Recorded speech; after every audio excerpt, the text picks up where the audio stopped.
Who's ready? So I streamed for 10 hours last night. Boy, that was a heck of a night. So I started a pally and got the pally to 13. And it's going well. I'm liking pally. I feel like I'm probably going to get myself in trouble and get myself dead on pally because pally's too easy. I mean, not too easy, but pally is too easy to be overconfident on.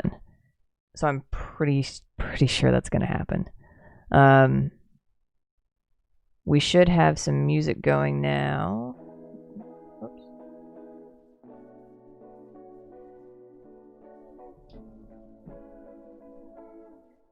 Get those headphones plugged in so it's not coming through the regular mic.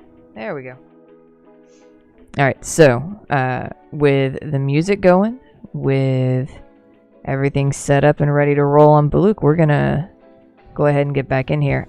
So I was interrupted on Buluc by an internet outage on Tuesday, so I did not get to finish the play session that I had planned for him. It looks like I have some spam. Yeah, I have some spam, so I'm gonna go delete that.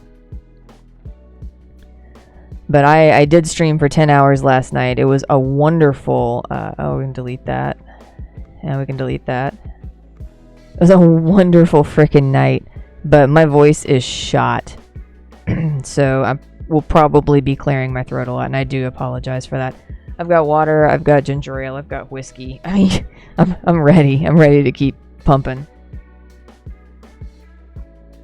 I think that the ginger ale is probably a good call right now because that little bit of sugar syrup will kind of coat the throat.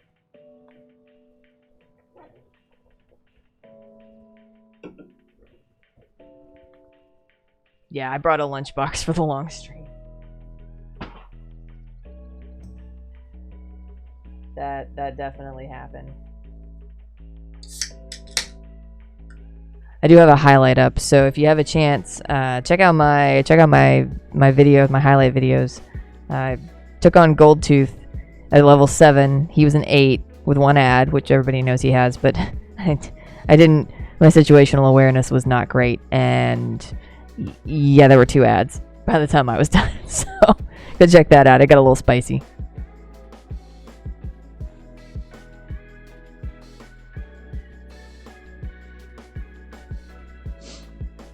Got a little spicy indeed. So we are what are we doing on Buluc? I've completely forgotten at this point what was going on with this guy.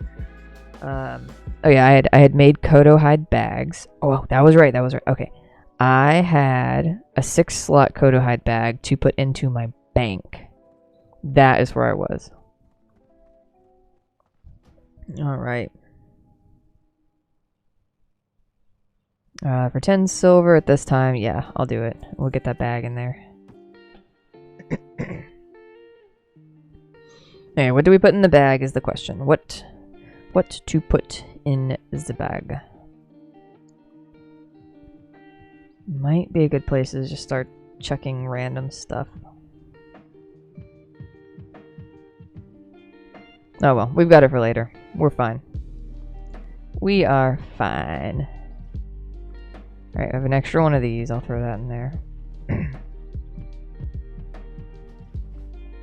I don't know if the ginger ale is better for the syrup or worse for the bubbles. So, yeah, I honestly don't even remember what my plan was last time besides get bags. So I did. I got the bags.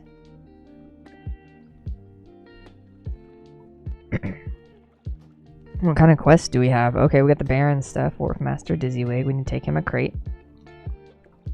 Oh, we can start killing Zevra now that we're 14. That's right.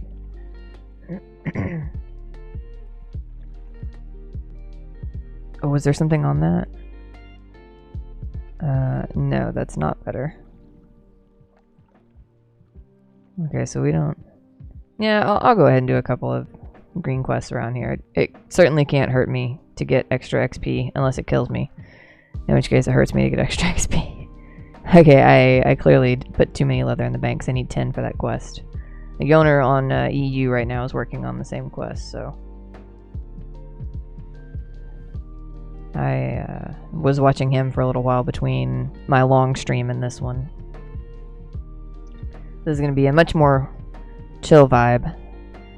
I'm tired after 10 hours of streaming. That was bonkers. It was so cool, though. Oh my gosh, it was so freaking cool. Man, I could do that every night, except my voice would give out on me. My voice would be like, no, you can't do that every night. Not even a little bit. My brain would be like, oh, you should do this every night. So, this one, where do I turn in the quest? Oh, come on, I needed 12. Lame. Alright, we're gonna try this again. I'm gonna read the quest properly next time. Of course. Of course. I've got, can we call it streamer brain, where I'm just utterly exhausted? I did not know streaming was this tiring. I mean, it's rejuvenating for an extrovert for sure, but it's also pretty intense to go for that long. But it was a lot of fun. I had a ton of people stop by. We did the Veterans Day stream and thanked all of our hardcore veterans for their service. So Air Force and Army did tie for most represented branch. And then Marines had one, courtesy of Happy Junkie. So thank you for showing up, Happy Junkie. We got you. Alright. That's not better. And that's not better. Neither of these are better. I mean, do I get a decent amount of XP at least? Probably not. Oh well. I can get more leather. That one sells for more. 700. Ah, that's not too bad. I just paid 12 light leather for 700 XP. I think that's an acceptable trade. I'm okay with that. I'm okay with that. Alright, I need to train leatherworking. Oh my goodness. Oh gosh, how much is that going to cost me? Boy. Oh. Oh, I'm at the 5 silver level. Yeah, we're going to do that then. We are going to do that. And I'm not going to worry about leveling up any more leatherworking until I finish the session. So we'll probably finish up with a little bit more leatherworking and... am I fishing? Should I go fishing? Yeah, I should probably go fishing. Yeah, my fishing is abysmal. Abysmal. Probably shouldn't start the stream with that. Hey, yo, Holmes. $1 billion. Pinky to the face. Yes. I have paid for 700 XP with $1 billion.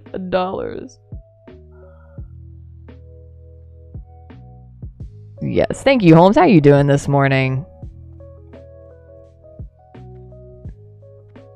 Getting ramped up over here for one last push for streaming today. Alright. It's been a very long, productive, fun, and I think quite successful night for me as a streamer. It was not productive for me as a homeowner who needs to clean the house. So yeah, I'm doing great. I'm still super pumped and jazzed from my 10-hour stream last night, dude. Oh my gosh. Is this where we say poggers? I think that's a poggers moment. Dude, you had almost 69 people. Chicken Raid, stay safe. Dude, 69 people is bonkers. I think Abbers raided me with like 20 and I was just utterly mind blown. Yeah, totally mind blown. It's like, what? Yeah, so we're just gonna kill some harpies real quick. They're right here. It's a quick quest. It won't take hardly any time at all to knock them out and just get some real quick XP. We're not We're not here for the long term. We're here for the short term gains right now. And maybe some chests if we can get really lucky. Alright, that's... Wait, no. Azures and bronzes. They're over here. They're up here. Okay. I went down the wrong way. That's okay. I like when we stay hardcore. Stay safe isn't even playing hardcore. Yeah, I try to raid hardcore. There have been a couple of times that I've raided somebody who is a hardcore player, but they happen to be playing Alliance at the time, or not Alliance, happened to be playing non-hardcore at the time, and I didn't realize that they were not on a hardcore character. Like I didn't read the title of the stream or anything. I was like, oh, so and so's online. Let me just send people over there. But yeah, if I'm gonna raid somebody, I do my best to make sure that they're streaming hardcore. Oh, this is where we get the bronze feathers. Oh well, okay. Never mind. We are in the right spot. Yeah, Yoner was just getting his stream started, and he's coming back. He took a little hiatus. He's coming back to hardcore now. And so I went over and dropped the viewers that I had left in his chat. I was like, okay, y'all hang out with Yoner. I'm taking a quick breaky poo before I get on my morning chill stream. Oh my gosh, this plays so different from Paladin. I'm gonna die because I'm used to playing Paladin all night. That's cool. I wouldn't call Stay Safe a hardcore player. He's only tried like one run. I don't know. I've never watched him. I've seen a couple of his YouTube videos. I like his dog. I'm biased. A bunch of us have shepherds though.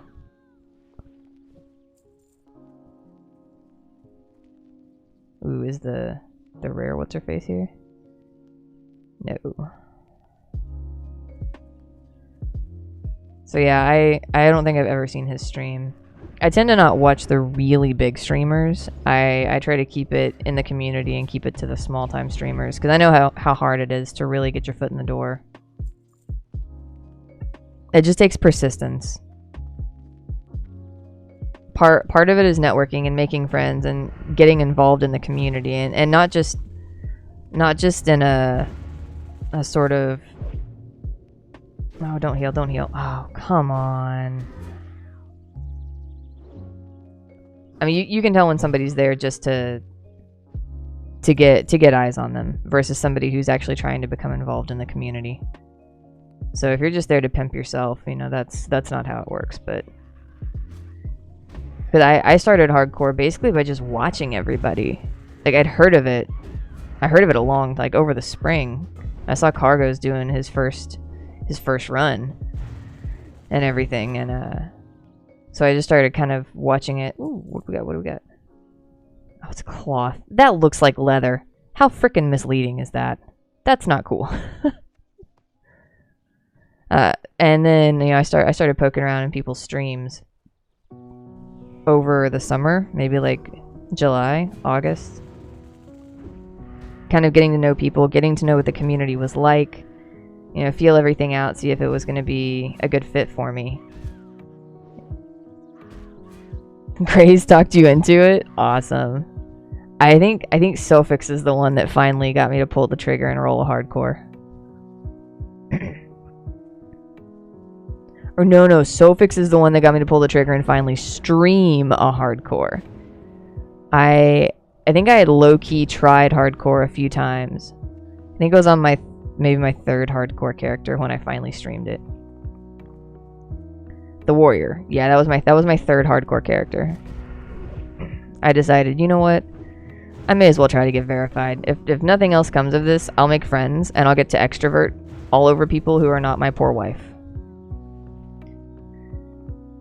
Oh, Gray's biffed it last night? Gray's biffed it last night? What?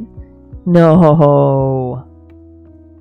I thought the whole Wailing Caverns run wiped. Was he in that? Wait, did he biff it on a brand new tune? Oh no, Sofix died? No. No wonder he wasn't on very late. Because I went and looked for him. Oh, I know. I know. Last time I saw him, he was in Blasted Lands. Oh, he's probably gonna take a step back for a few days. That blows. I wouldn't be able to get up after level 50. I'd need some time. I'll have to go catch the clip. Shit. Shit. I was convinced that by the time he was in his 50s, it was a done deal. What happened?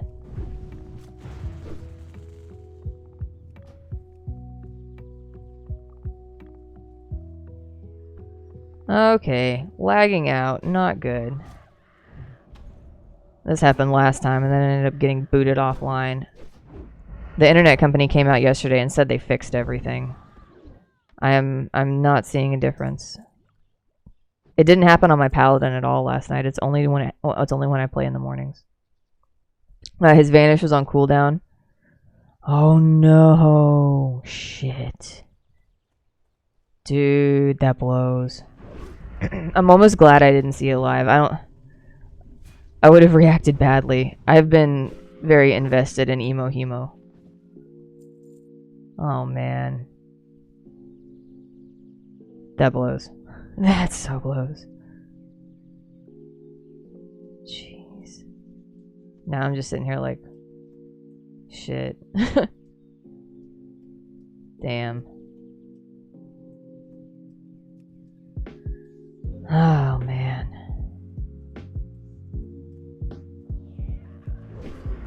Yeah, that's definitely a fun to watch. How do you take it? I mean, obviously, not good is the answer, but...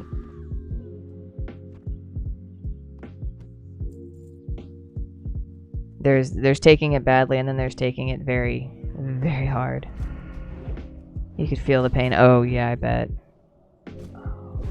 God, that's gonna be on F's in chat for sure.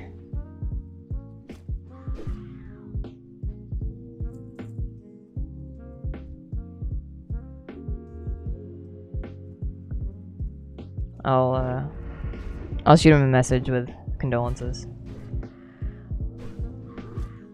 Stuck around a few chats for a bit and then logged. Yeah, like, that's a huge hit. He was so excited to do it on his third rogue also because that would be, you know, he did it on his third mage. Damn. Hate to see it. Absolutely hate to see it.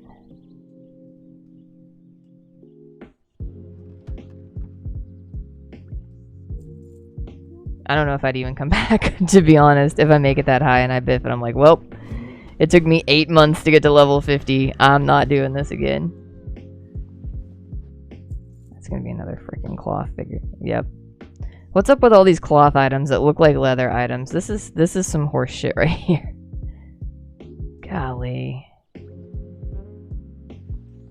Absolute crapola.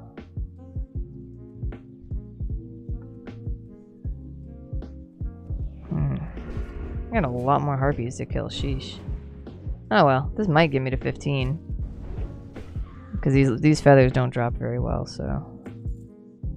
Between this and the quest XP itself. Could be rolling up on 15, head back to the Barrens, slaughter some zebras for like 2 hours, because none of them have feet, apparently. we all know that feeling.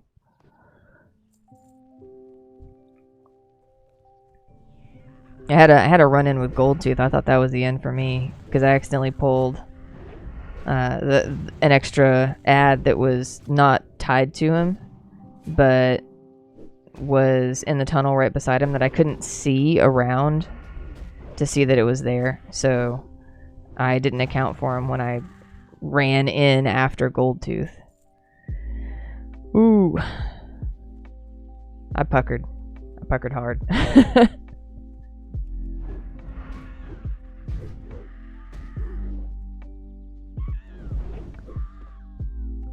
So have you got plans for today?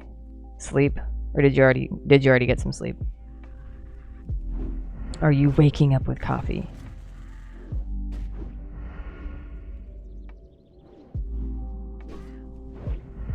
Alright, these frickin' matriarchs suck. Ooh. Absolutely suck. Alright, we're gonna go ahead and eat and get our food buff.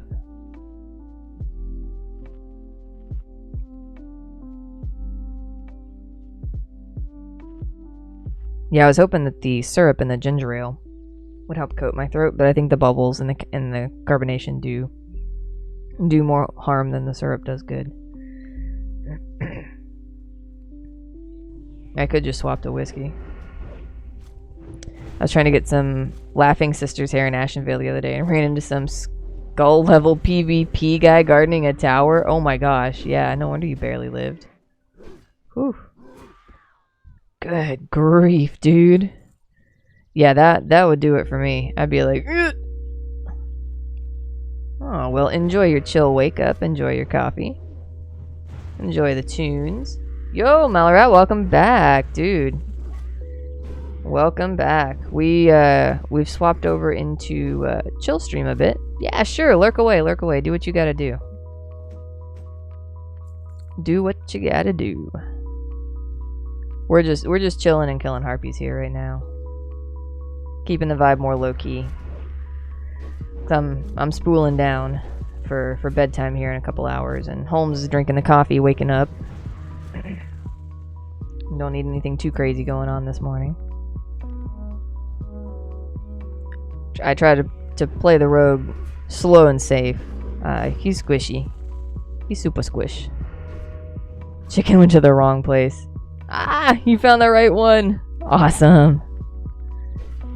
Epic. Oh man, I think I've gotten these copper chain vest plans like 10 times now. Not on this tune, but across my hardcore tunes that just absolutely don't need it. Well, thank you, Holmes. I appreciate the shout out there. Much appreciated. Yeah, I took a little breaky poo and showed my wife a couple of the highlights. And she's like, "Wait, you streamed for 10 hours?" I was like, "Yeah, I know. I didn't expect that either."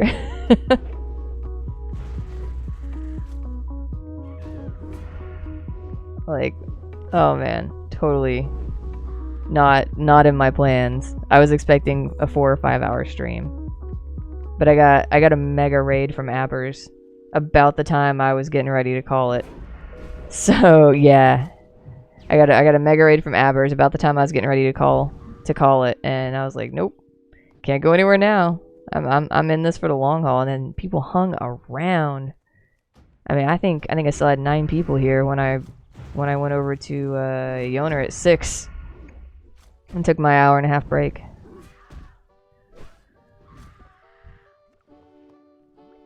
So yeah, it was a great night. It was a really great night. Got a slower start, but I think that's because a lot of people were still playing the whole Cargo's fresh start stuff. And then the late crew who couldn't start when he started came in and started with me, so that was nice. That was a lot of fun. And then Aber's crew, when they got in, some of them were still going from that afternoon, so that was cool. Super cool. And that was an epic raid. Dude, I think I should just clip the raid, make that a highlight. That was so freaking amazing.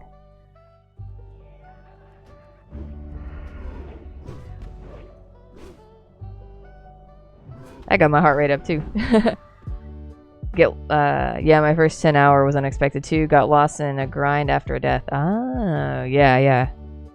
And that's it, right? Like, I didn't even look at the clock for so long because I was just having fun and talking with people. And the next time I looked down, it was after 4, and I'm like, wait, what? And that's it. That's the last feather. And one of my coworkers showed up too. Like, he's working from home, so he just logged in to watch and hang out for a bit. So that was cool. He's starting a D&D, or he's starting a character for his first D&D game.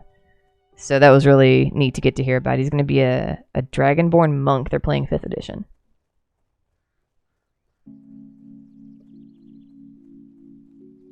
Yeah, you lose track and boom, it's a done deal. Exactly, Holmes, exactly. And I think the painkillers and the heating pad that I had on my neck for the first, decent portion of the stream really helped loosen up the muscles, and then I didn't even realize I was streaming for so long because I wasn't in pain, so that was nice. Did a ton of yard work this week. It feels like a ton. Honestly, if it was like 3 people doing it, it wouldn't have been that much. But since it was all by myself, it was that much. I'll pull up a couple of pictures for you if you want to see some of what I was doing. Let me get this turned in real quick.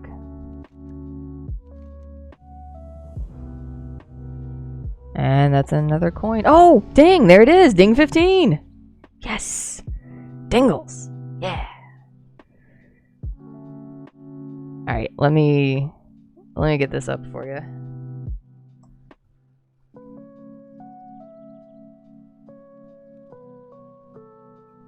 All right, and then we go to me. I think that's how this works. Yes.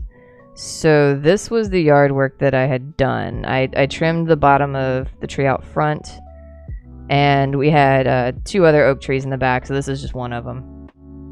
So I got the trees trimmed, and the front, I got them all cut up, and all the smaller branches off into a brush pile for pickup, while I got the bigger branches ready for me to chop them. This was yesterday morning, so I got them cleaned up so I could just hit them with a chainsaw and break them into smaller pieces to have firewood. So every time I would throw one over here into this pile, she would grab it and try to walk away with it. So the dog was less than helpful, but she thought she was helping. She thought she was doing good things. And then there's my wood pile. I'm pretty pleased with myself. Oh, I'm in Texas, but if we get an ice storm, we're screwed. I've had my fair share of Texas ice storms, and that is not something that I would like to repeat without firewood. So I did it myself. I feel really proud and really productive that I freaking, cut up all my own firewood off of my own trees on my own land. It's just so medieval. And then sweet puppers. We're gonna go through sweet puppers here. No, because we're inside the city limits. They incorporated our neighborhood a few years ago, so now we're stuck inside the city limits.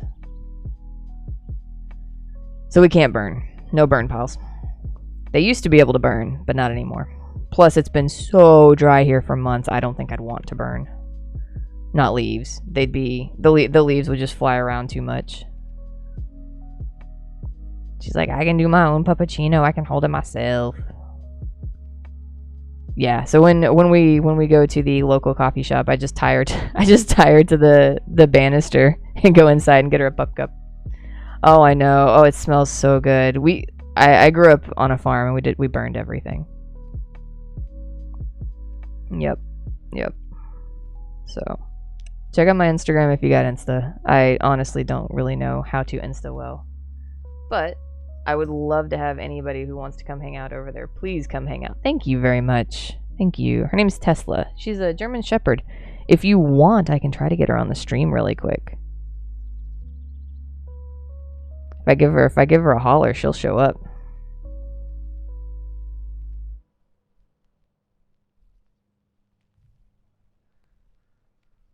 So yeah, there's all my socials. If y'all have them, if you care to follow, that would be great. The more the merrier, as far as I'm concerned on all those.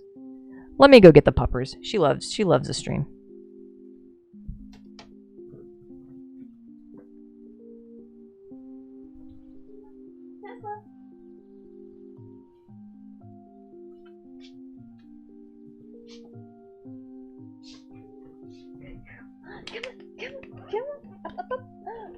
Good girl. There we go. There she is. Thank you. Where's your bird? Ah!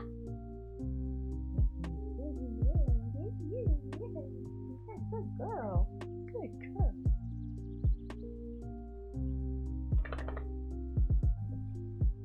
Good girl. And down. you want to stay in my lap? Do you want to stay in my lap? I have a lap dog. Hey, good girl. You came when called. You did. You good puppers. Oh, you're good puppers. Right, yes. Off. Off. Off. Yes, good girl. Good girl. Good girl. Good girl. Good girl. Good girl. Mama's gonna give you breakfast.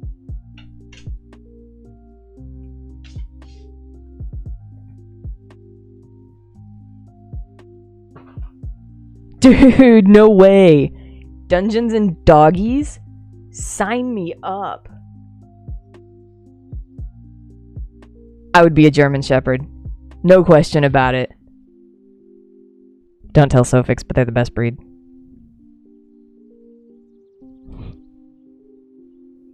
Velsh and Cargos would both agree with me. And stay safe. We've all got shepherds.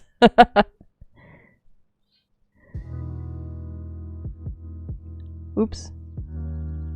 You said a buzzword, so let me get rid of the the bot message. No, I'm on Facebook too, but my Facebook is like all personal stuff. I keep it locked down to just a few close friends and some coworkers and stuff. So, yeah, I want to keep my more private life private, and then like everything that I'm totally fine with going public can go public, because my family doesn't really know about my online life. I set up all of this stuff to go hardcore. Like I had an Instagram because I have 3 friends who won't use Facebook. Yeah, Malrat, I really hope you get to play very soon. That sounds like so much freaking fun. So no, Holmes, you're not outdated. There's a lot of us who don't have Twitter, Instagram, YouTube, that kind of stuff. So I set up YouTube so that I could post my Twitter videos to YouTube and not have to worry about them expiring, because I level slow. They are going to expire from Twitter before I am 60. No question about it. I level slow. So I needed the YouTube to upload them to. Then I had the Instagram to keep track of a couple of really close friends who just don't do the Facebook thing, and a couple of friends who are photographers and artists that I try to support. So I had like a handful of people on Instagram that I followed, and so I just kind of used that because I already had it. And I told them, look, you're going to get a bunch of World of Warcraft pictures and deal with it. And they're like, okay, that's fine. Holmes says, I was seriously on MySpace by myself until I upgraded to Facebook. Dude, I never even had a MySpace. I wasn't interested in the MySpace thing. I got on Facebook, so I went to Baylor. And I got on Facebook in 2004 when Baylor was invited to join the Facebook network for universities. And it was more of like a college Blackboard tool with the social networking aspect built into it, in a way that the Blackboard tools at the colleges in the early 2000s didn't have. Right? So your early Blackboard stuff was just teachers can post, students can download. Students can upload, teachers can read. There was not a lot of like cross chatter between students. It was pretty much just contacting the teachers. So that was sort of a novel concept, to have all the students set up as users who could intermingle across universities. Yeah, that's Facebook I'm talking about. I don't know how MySpace started. Yeah. So this is all how Facebook got going. So Baylor got invited to that in 2004, and I think I was in the military already, so it was at least 2007 when they opened it up to anybody with any email could do it. Because before, you had to have a .edu email address to even make an account. It had to be on an educational exchange server type email sort of thing to even make an account. You couldn't do it with a .com or a .net or .aol, whatever that was. I never had AOL. So MySpace was kind of like set up as the alternative to Facebook, I guess. MySpace was the version that anybody could be on. Facebook was the version that was built for colleges and built for partially educational purposes, to have a space for clubs to create. So what we have groups now. Those used to be college clubs. Like it would be Baylor, Golden Wave Band, and all the band members would be in it. Or it would be Baylor Swing Dance Club, and everybody who was in the Swing Dance Club would be in it. So the groups worked a lot differently back then. Yeah, so when I joined the military, one of my friends made me a MySpace because I was on Facebook. My friends are on Facebook. I didn't know anybody on MySpace. They were all on Facebook. They were all just college friends. And she's like, well, I don't have an EDU email because I joined the military. I didn't go to college, so I'm on MySpace. We're all over here on MySpace. So she made me an account on MySpace and was like, you need to use this now. I was like, what? I never logged into MySpace, not once. I have an account that I have never used. I don't know how it works. But frankly, as much of a shit show as Facebook has become, I'm very tempted to go figure out how MySpace works. Does it still exist? Can I do that? Alright, let's get back to the Barrens and get this level up underway. We're gonna try to get level 16. So I'm gonna push till 10 o'clock if I have to. I've been given permission to go until 10 o'clock in terms of when my wife has the next meeting. So we're gonna shoot for 10 o'clock and level 16. Can I do it in 2 hours? I don't know. I was having a rough time getting from like 11 to 12 in 2 hours. So this is gonna be even more. We'll give it a shot. Oh, MySpace was messed up. Too easy to hack. You could change someone's page easily. Oh, okay. Okay, so they didn't have very good security features. Yeah, I don't know if I want anything to do with that then.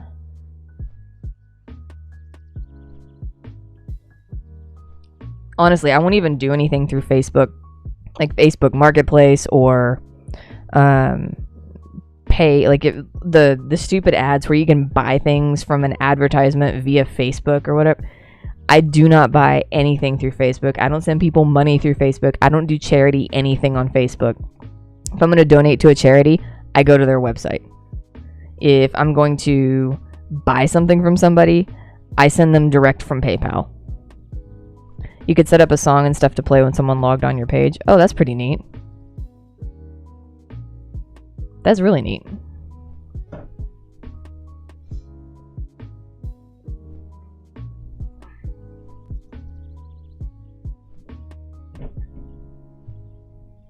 Oh, somebody's talking about the aquatic form quest.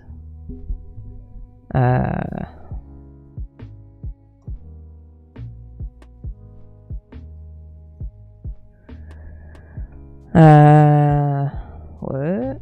Oh, come on. I don't know why it flagged that. Oh, because you said dildo.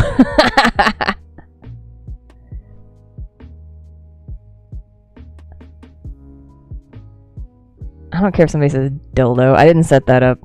The only words that are banned from my channel are racial slurs and derogatory homophobic slurs. And one very famous person's name. So he said I logged in one day and my page was playing "It's Raining Men" with little dildo emojis raining.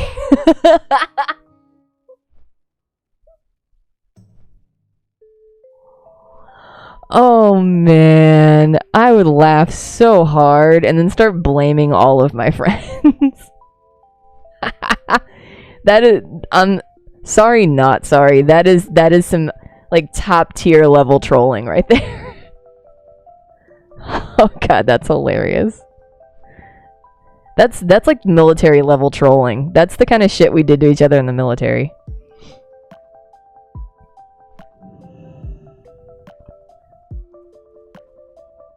You never did find out who did it. Yo, Holmes, am I remembering right? Were you in the military, or am I thinking of Dark Wolf?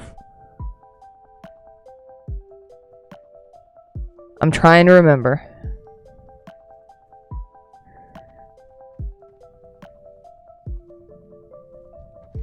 I don't remember if it was you or Dark Wolf. Okay, it was Dark Wolf. Okay, because I know he stopped by last night, and I couldn't remember if it was both of you or just him. So yeah, we did a thing last night where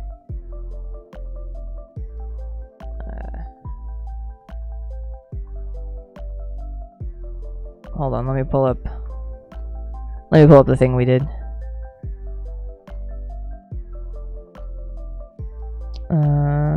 There we go. Okay.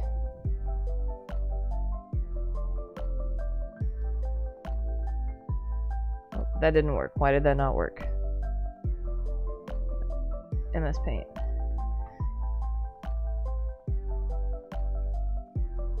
There it is. We did a military counter on the stream last night. The Army and the Air Force ended up tied.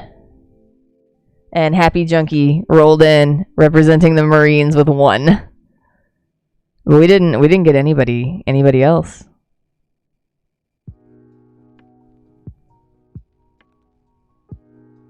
So yeah, it was unfortunate.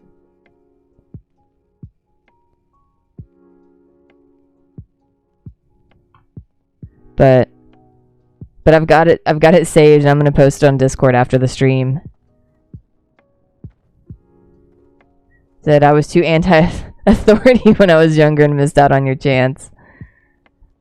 I think they cut you off at 40, which is BS. If I can still run the mile in the time and do the physical stuff, why age discriminate? Honestly, I think it has to do with the fact that starting at 40, you can't earn a 100% retirement, I think, because of that would put you retiring at 60. And I think it's something that has to do with retirement. 39 is the cutoff for Air Force. Now the other branches have, like, the Marines are 28. 28 is the cutoff for the Marines. That is bonkers. I didn't even know that. Navy's 35. I think Army's 31, and Marines are 28. It is absolutely nuts. Yeah, but what if somebody did need retirement though? It's got to be a blanket rule, and that's how the military just operates. Everything is a blanket rule. It's all or none with them. There's varying degrees of waiverability, but there are majority hard and fast rules. Yeah, then don't join. Obviously, I know in the Guard, if you have prior service as active duty, and then you left and you want to go back into the Guard, the Air National Guard will take you up to age 45. So that's an option for some people who miss the cutoff for active duty. But again, that's not full-time service. That's part-time service. Service is service. I'm not saying it's not service, because I did active duty and National Guard. I've done both. The big war breaks out, I bet they won't care how old you are. Damn Skippy, right? If we were still fighting the way we did back in the day with a bunch of meat shields, damn Skippy, they'd take you. Sign up to be a meat shield. What am I doing? I'm killing Zebras. Nah, Holmes, I totally agree. Fortunately, we don't need meat shields anymore. Unfortunately, that means we have a lot more tech-related issues, virtual warfare, which honestly usually means less dead people, but it means that oftentimes when the dead people thing happens, it's in very, very large groups. Yeah, how strong do you need to be to pull a trigger? Pilot a drone? Yeah, seriously. Yeah. So when I deployed, I was weather, and we worked on the airfield, so I did not have to take a rifle when I deployed. I only had to have a handgun. And the reasoning behind that was, well, if the enemy breaks the line to the point that they're on the airfield, it is already too late and you are not making it out anyway. You don't need a rifle. You need a handgun to do one thing and one thing only.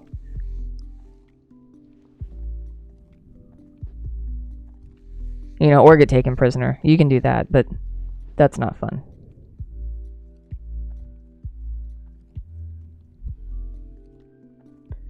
I would be a badass drone pilot. I've been playing games on consoles and PC and stand-up machines since 1976. Hell yeah, you would. You got that hand-eye coordination that they need. Hell yeah. Man, these guys do slap. I don't like the zebras, man. They hurt. They hurt a lot. Oh, how are you not dead? Okay, now you're dead. Okay, well, we are going to have to actually pay attention while killing zebras because that was a little painful. Yeah, they do age discriminate, but here's the thing: the military can get away with it, right? Because they're not going to take a troop to basic training who has one leg. They're the one job company, as it were. They're the one company who can discriminate because it's a service, right? It's a service, not a place of employment.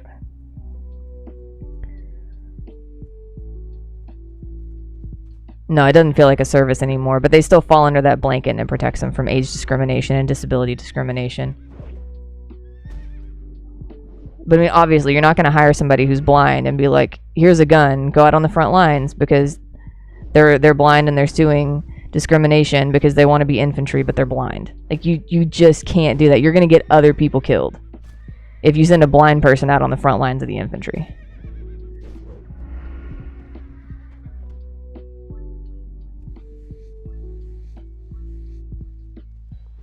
Well, yeah, but you still have to be a healthy woman. You can't be a blind woman out on the front lines of the infantry. No, age is not about blindness, but one other thing that comes with age is health problems. So you are going to be getting into the age bracket where you're having more health problems far, far sooner than somebody who is 20 or 30. And once you're in, the military is required to pay to cover all of those things. Plus, they spend all this time training you. They want 20 healthy years out of you. So, the idea being that they need you healthy for your entire service. I know, and a healthy 40-year-old can still become a not healthy 48-year-old when a genetic defect kicks in that had never been diagnosed. And those things start happening in your 40s and 50s.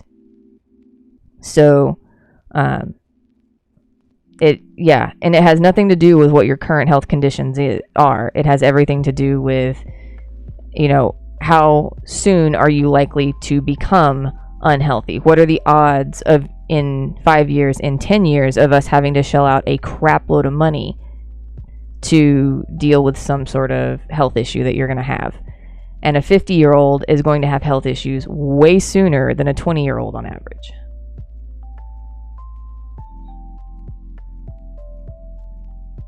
Yeah, but you still have to pay to train him. So that's what, they discriminate on odds, absolutely. You have to pay to train that person. Like, I have a buddy who, at 26, was perfectly healthy, and when he was 27, he was diagnosed with diabetes and got booted out of the military. So, yeah. And they paid a crap load to train him, so I was like rolling the dice. They rolled a nat 1 on that one. They got about, I guess, 3-4 years of service out of him. And then that was it. It's over. Yeah, but they are playing those odds. They absolutely are playing those odds.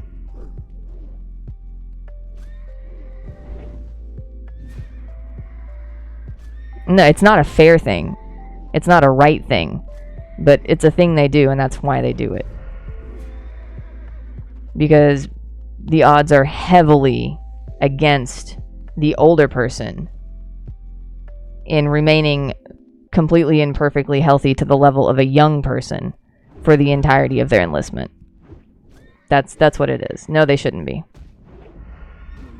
But there are a lot of things I learned in the military, and, quote, that's just the way it is one of those things that I learned. And you have to pick up and move on, and it sucks. And yes, if you're scheduled to deploy and you go get pregnant to avoid a deployment, you are getting kicked out of the military. That's not allowed. If you get pregnant so you can avoid getting deployed, you're done. Even if it's an accident. Like, if you're scheduled to deploy in 2 months, you better not be having sex. Because if you get pregnant, you are absolutely done. That's what I'm saying. The pregnancy thing doesn't matter, because unless you are scheduled to deploy, you get pregnant to your heart's content. You're allowed to. If you are scheduled to deploy, then you may not get pregnant. I've seen it happen. I've seen it happen on purpose, and I've seen it happen on accident, and the results were the same. No, if you do get pregnant when you're scheduled to deploy, you're done in the military. They're gonna Article 15 you, and then they're going to send you out on a dishonorable discharge. You're done.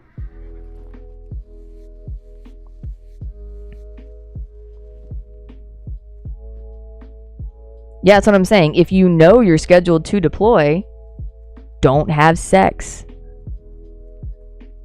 You can't do the same with age, because somebody can't know if they have a degenerative disease that's going to rear its ugly head in 2 years. Because again, it's that cost of training. It's the risk reward for the military, for the government, for the taxpayers. They just won't do it.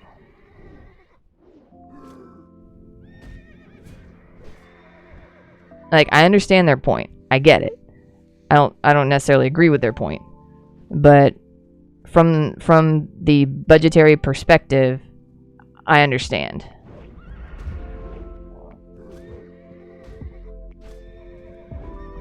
Not only did they waste all that money on the person who is now too sick to serve, but they have to spend that much more all over again to train somebody else to take that spot.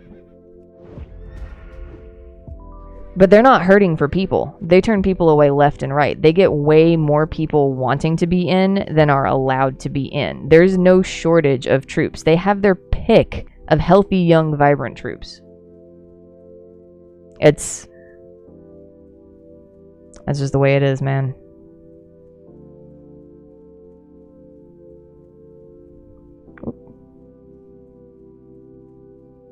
Okay, we're gonna go do the South Sea Freebooters next.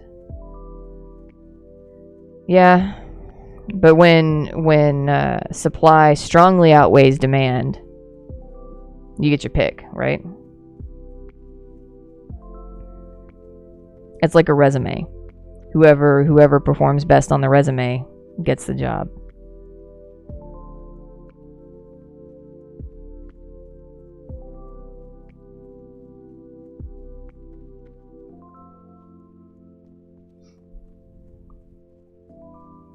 I mean, I was in basic training with a 35-year-old. Well, and I assure you, you can get a private job, or you can get a job doing drones for a private company that will outpay the military by at least 3 times. The military is not where you go for a good paying job, unless you are like top tier officer. Top tier officers have good paying jobs. Yeah, but you have to go through the training the military way. It's not they'd have to train you to be a drone person. They would have to train you how to be military, how to use the weapons. And it doesn't matter if you know how to use the weapons. I came in shooting marksman. I still had to go through the entire marksman training. So it doesn't matter at all what you already know how to do. You have to learn to do the thing their way, the way they want it done, using their softwares, using their systems, using their rules and regulations and standard operating procedures. You know, it's just different. Everything is done a special way, and you have to learn the special way to do it. So you go through the same training. It doesn't matter how much training you've already had. I needed to learn to shoot with a unit. I needed to learn how to do maneuvers. I needed to learn all of the how to carry the weapon in water. And yeah, but you still have to do the training. Whether you know how already, you have to do it with everybody else. It's part of building that team camaraderie. Hey, what's up, Dark Wolf? So even though I knew how to shoot, I knew how to strip the rifle and put it back together in under a minute. And I did. I won the rifle disassemble, reassemble race between me and Brother Flight's TI. I so did. My TI couldn't stop smiling for like days after that. She kept sneaking me cupcakes and root beers. You had to learn to do it their way, yeah. So I had to do the training. They had to pay for me to do that portion of the training, whether I knew it or not.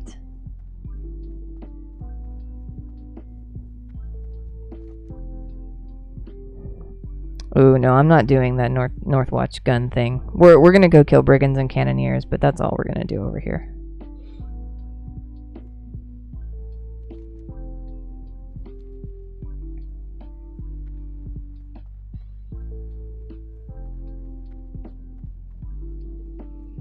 Well, there's no sense in spending the money to train you if the odds are that you're gonna get sicker sooner.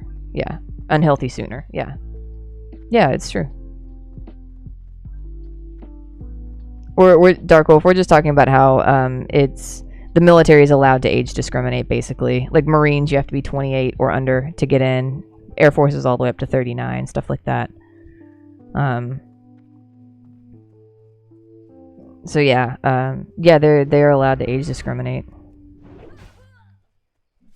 They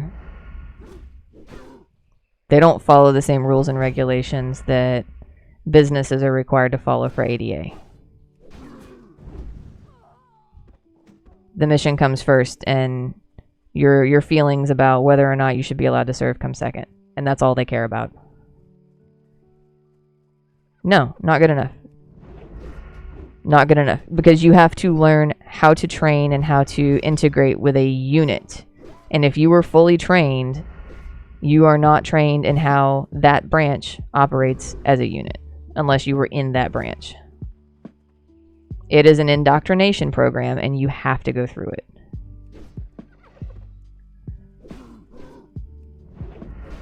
Everybody does it. Everybody has to go through the same thing. That's part of it. Yeah, the National Guard can go up to 45. But today I think National Guard cutoff is 45. Hypothetically, it doesn't matter what you know, you have to do the same training and go through the exact same process as everybody else because it's a bonding experience.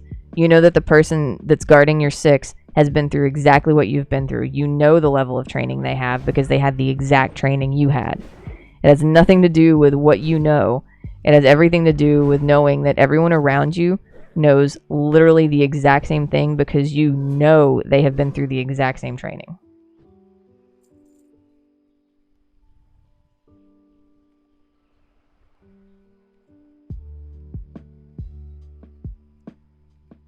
I mean, if you go in young, you can retrain to something else later.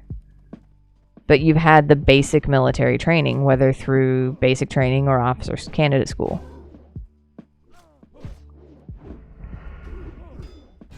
And the reason that you can trust the people around you is because you know what training they've had, because you've had it too.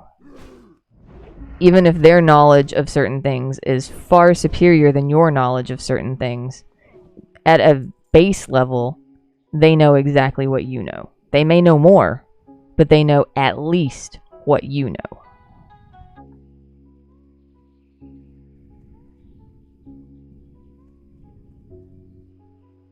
Man, I thought these guys were like level 10. I was not ready for 14s. I really did think these guys were like level 10 to 12. Is this quest not green?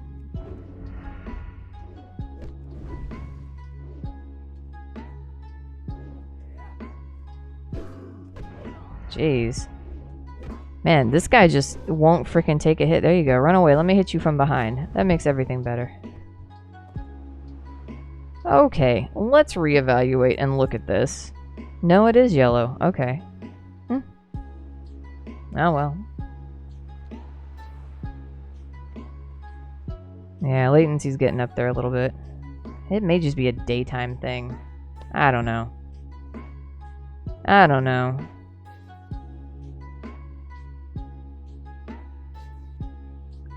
Fun did make it. Fun's probably sleepy. Sleepy Fun is sleepy.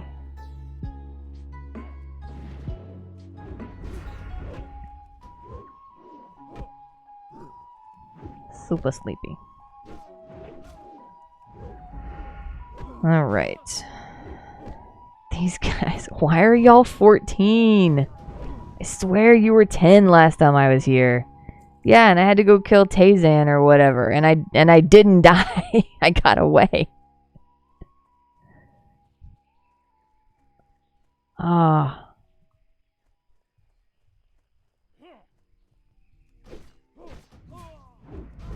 Alright, let me kill this guy, then I'll read your text.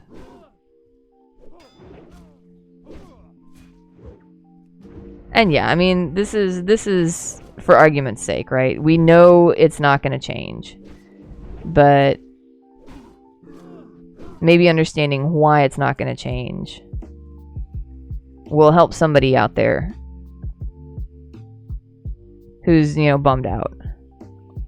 So think about this for argument's sake. In a parallel universe, a 48-year-old military guy, been in for 20 years, fully trained, somehow ends up in our universe. He wants to join and serve, but can't because he's too old and hasn't been certified by our generals. You know, if it was a parallel universe and he literally came over from somewhere else, he'd have more problems to worry about than whether or not he could serve. They're going to want to, like, experiment on him and figure all that crap out. Dude, like, I don't know. I mean, there may be some special waiver dispensation for that particular scenario, but I'm definitely feeling more of like he'd be locked up forever sort of thing. No, I mean, you can't say that's so far off the wall that you can't even guess what would happen there, because that would be a factor. That would factor into it. You can't just negate the fact that he's from a parallel universe.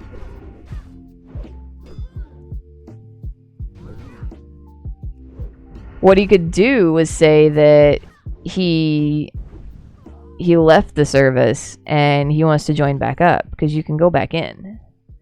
But then they'd have to have like all of his paperwork proving that he left the service, and it'd have to be in their systems. Otherwise, they'd be like, "Who are you? This is doctored paperwork. You don't exist." We can play the odds and save training costs, because there are more people who want in than they have space to be in. The problem is finding people who are equipped for certain jobs, shall we say. Like scoring high enough on certain tests to fill some of the vacancies that require a bit more brain power than, say, infantry. Infantry requires a different type of brain power than, like, drone piloting, for example. Yeah, we'll see. I mean, we'll see. With everything being so digital and virtual warfare so much these days, we just don't need that many people. Honestly, I strongly foresee the whole infantry downsizing substantially in favor of cyber and drone warfare. Everything's leaning towards cyber warfare these days. People are not going to be fighting these battles the same way forever. And that 40-year-old is going to be looking pretty good, yeah.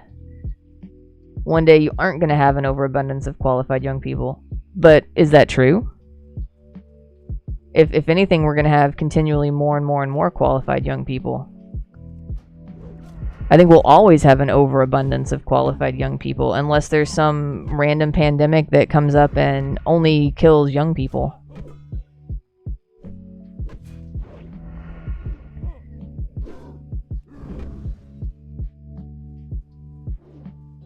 god, please die. And we're gonna evade and sprint and pot. Oh no, that didn't work as planned.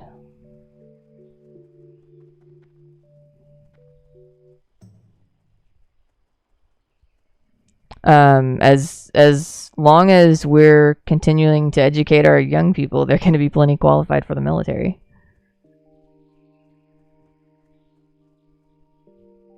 It's not like schools are going to cease to exist and we won't have kids with high school diplomas to join the military.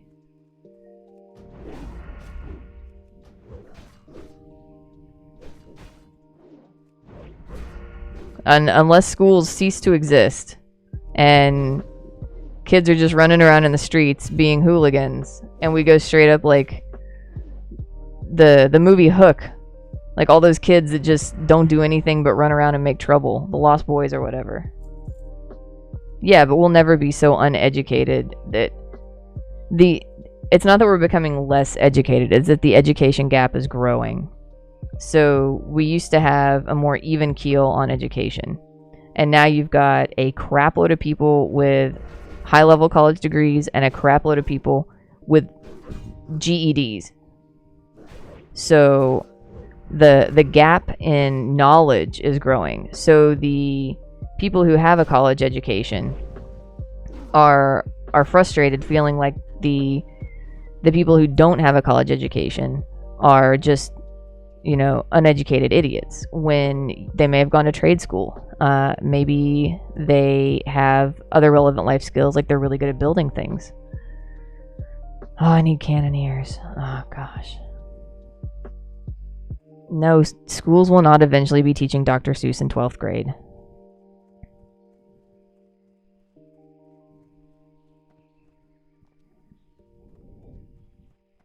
That's not how it's going.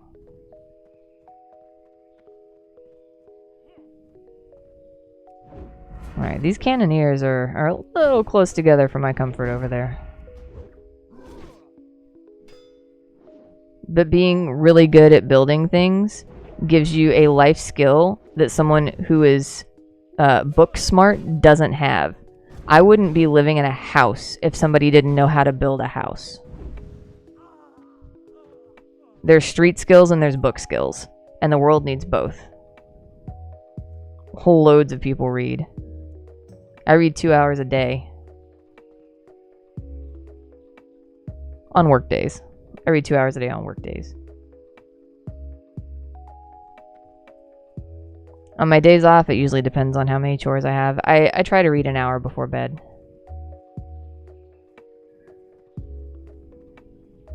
But again, you know, what do you constitute as being worth reading? Does me reading science fiction count as being worth reading? Does it count as educating me, making me smarter, more knowledgeable? Or do I need to be reading textbooks? Do I need to be reading non-fiction historical books? Like, what in your opinion is worthy of reading? Yeah, anything counts. Dark Wolf is reading right now.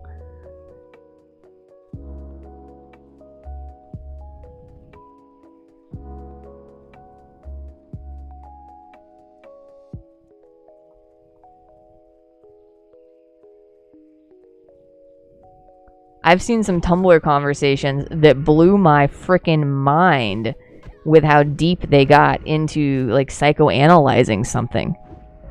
And they have made me stop and think twice about things in life before. I mean, I can't come up with a specific example for you right now, but I also can't come up with a specific example from a textbook or a nonfiction book that I've ever read that made me stop and think, hey, let me reevaluate my thoughts on this thing. Yeah, anything is worth reading. So just because it's on Tumblr doesn't mean it isn't mind-blowing and expanding neural pathways.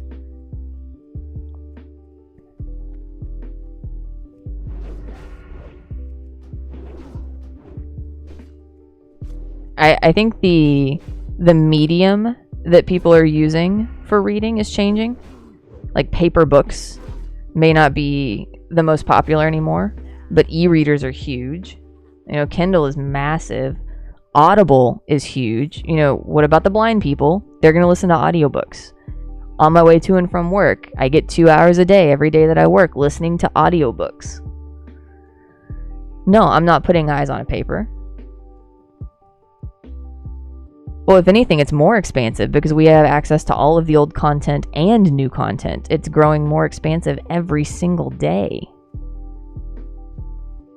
It can never get less expansive unless we just burn and delete everything that's come before. I mean, we'll reach a saturation point where there are no new stories. I mean, we're kind of already there because what you break down, there's something like 7 primary story plot ideas. Hey, what's up, Aine? How you doing? It's like man versus man, man versus nature, man versus himself, those things.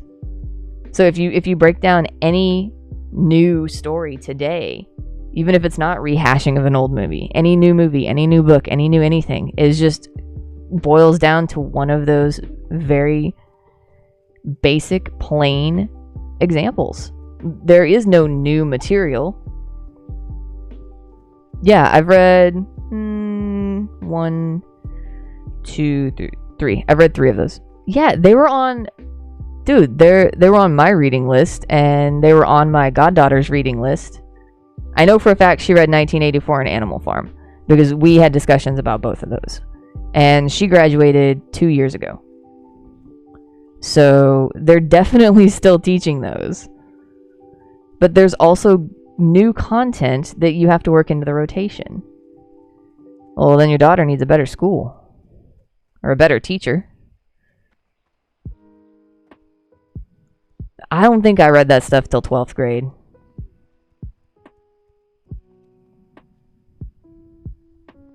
Yeah, and your spawn is... Which? Alex? Alex is 13. Yeah, has covered Animal Farm. We did 1984 in 10th grade. We did do that one in 10th grade. Oh gosh, the Horde. Hey, Lionheart, what's up? Yeah, we're still going. Dude, I had a 10-hour stream last night, dude. It was awesome. We're talking about classic literature. What do you have any favorite old books? I'm a huge fan of Fahrenheit 451. That one stuck with me when I read it because I just considered the horrors of what a world without books would be, and I couldn't live with it. And maybe it is the schools here. It varies by state. It varies by even by county within state, by school within county, and by teacher. So what is everybody's favorite books? It doesn't even have to be classic literature. Like my favorite non-classic book is Kashiel's Dart. Yeah, the temperature at which paper burns. Had to compare Animal Farm to something by Kurt Vonnegut. Your poor head nearly exploded. Dude, I can't handle Kurt Vonnegut. My wife has some of his... No, I can't do it. I can't handle it. To Kill a Mockingbird is your favorite?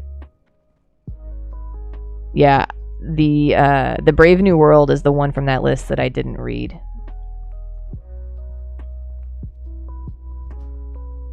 Alright, do I have... Okay, I can stick leather in here.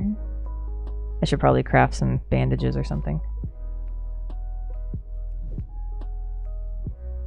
So I love 1984, read that in 11th grade, huge fan of To Kill a Mockingbird. Yeah. So 1984...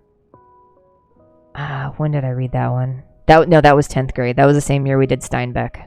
Oh my god, Steinbeck is awful. Awful. Hated Steinbeck.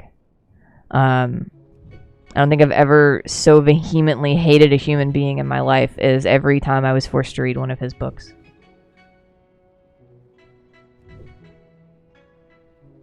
Give Brave New World a read? Yeah. It's on my to-do list. Maybe I'll get that one on Audible next, because I have always wanted to read that one.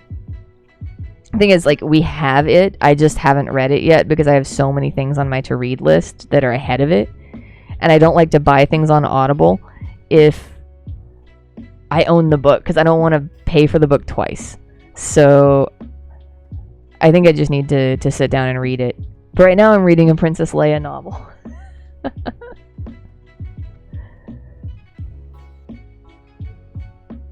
Defining literature was all the James... Oh, Harriet books. Yeah, read it and see how much has come true. Well, how much of 1984 and Animal Farm have already come true? Seriously, like Animal Farm was already true before it was written. Like, all that stuff is written about a world that already exists. They just double down on the things. They make it worse than it already is. But every one of those books that was written, those things were already happening. It may have been subtle, but it was not too subtle. Somebody picked up on it and wrote about it. Darkwolf says, Lord of the Rings, Hobbit, Horse Clans by Robert Adams. I've heard of Robert Adams, but I haven't heard of Horse Clans. Ready Player One, list goes on. Those are some great books. My favorite book as a kid, I gotta say it. My favorite book as a kid was Snot Stew. It was about these two kittens who like to torment the dog next door. But one of the kittens was a little piggy and constantly stealing his brother's food. And so one of the ways that they would torment the dog is they would jump down off of the fence into the yard and then sneak through a hole to get back into their yard. And once the brother cat got too fat, he didn't fit through the hole and he got his tail bit off. It was basically a lesson not to tease people. That was the point of the book. Oh yeah, I heard Ready Player 2 is coming out soon. Is it this month? I think I saw a tweet from the author or something. For anyone who has read Brave New World, who all is a savage? You're a total savage. Okay, Aiden's favorite book was How to Eat Fried Worms. I read that one too. That one grossed me out so bad. I mean, I loved it, but it was so gross. I think I loved it because it was gross. There was another one called Martin's Mice. That was about a cat that was supposed to be a barn cat taking care of the mice in the barn. And he refused to eat this one mouse. And then the mouse had babies, and he helped, low-key hid the mouse and kept the mouse and all of her babies safe. It was so cute. Lionheart says, my favorite book as a kid was Percy Jackson series and Gregor the Overlander. Super underrated. I have not even heard of Gregor the Overlander. We own Percy Jackson. It's this month. Have it pre-purchased on Audible. Oh my god, Will Wheaton is narrating. That's where I saw it. I saw it on Will Wheaton's page. Twitters. Ugh, words. I saw it, Will Wheaton. That's what it was. I knew he was narrating that because that's where I saw it, but I had forgotten. Brain stuff.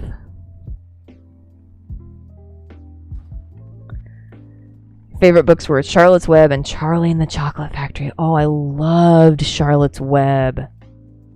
I really did like that one a lot.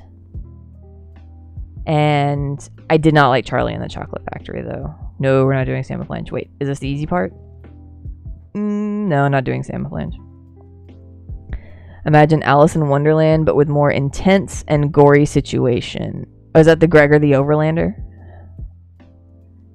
It's like a really souped up Alice in Wonderland horror film. I'm not gonna lie, that sounds kind of cool. Will did an excellent job on the first one. Looking forward to the next one. Yeah, I should probably go get the audiobook of that too. There was a book that he narrated called Red Shirts.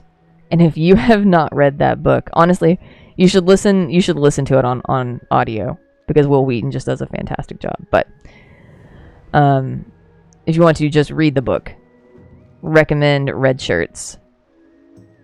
An immense amount. It was so good. No, well,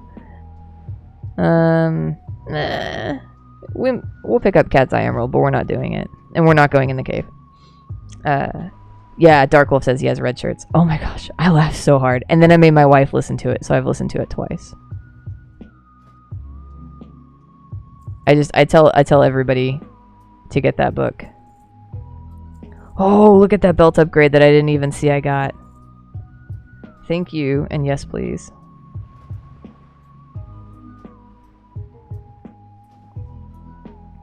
I don't even care that it's got intellect on it. Who cares? I should do some fishing. Can I fish here? Is my fishing high enough?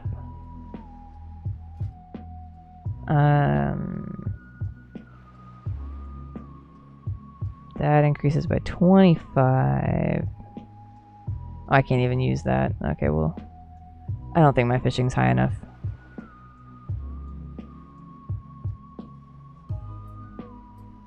No, I don't think my fishing's high enough. I'm only like 30 something.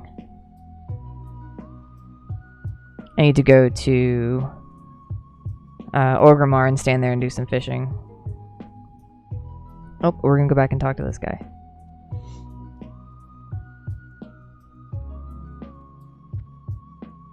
Okay. So what is everybody reading right now? I should ask. What is your current reading assignment for yourself? I have, I'm working on a series by Tanya Huff. I think I'm on the 5th book. Valor's Choice, I believe, is the first one. It's the Valor series, the Confederate series or something. The Once and Future King. I have not read that one. I admit that that one has not made it into my meat sack yet. So I'm reading Razor's Edge, which is a Princess Leia Star Wars novel. I'm reading the Tanya Huff Confederation. The one that I'm on is Truth of Valor. I think it's the 5th book in the series. That's my Audible that I'm doing.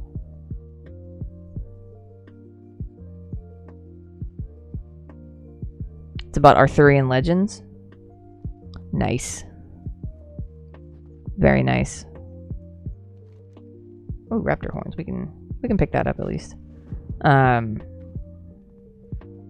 Night Pleasures by Sheridan Kenyon McQueen. I've not heard of that author before.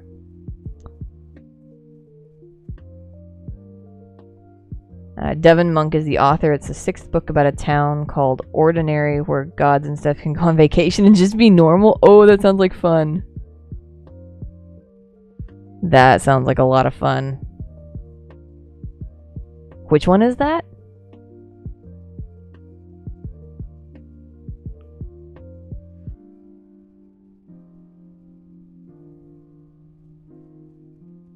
Fun is just starting to wake up over here. So Fun, when you are awake enough and have the time to chime in, we're talking about some of like our favorite books. Like give me a couple of the favorite books that you've ever read, followed by your favorite childhood book and what you're reading right now. Oh, Sherilyn.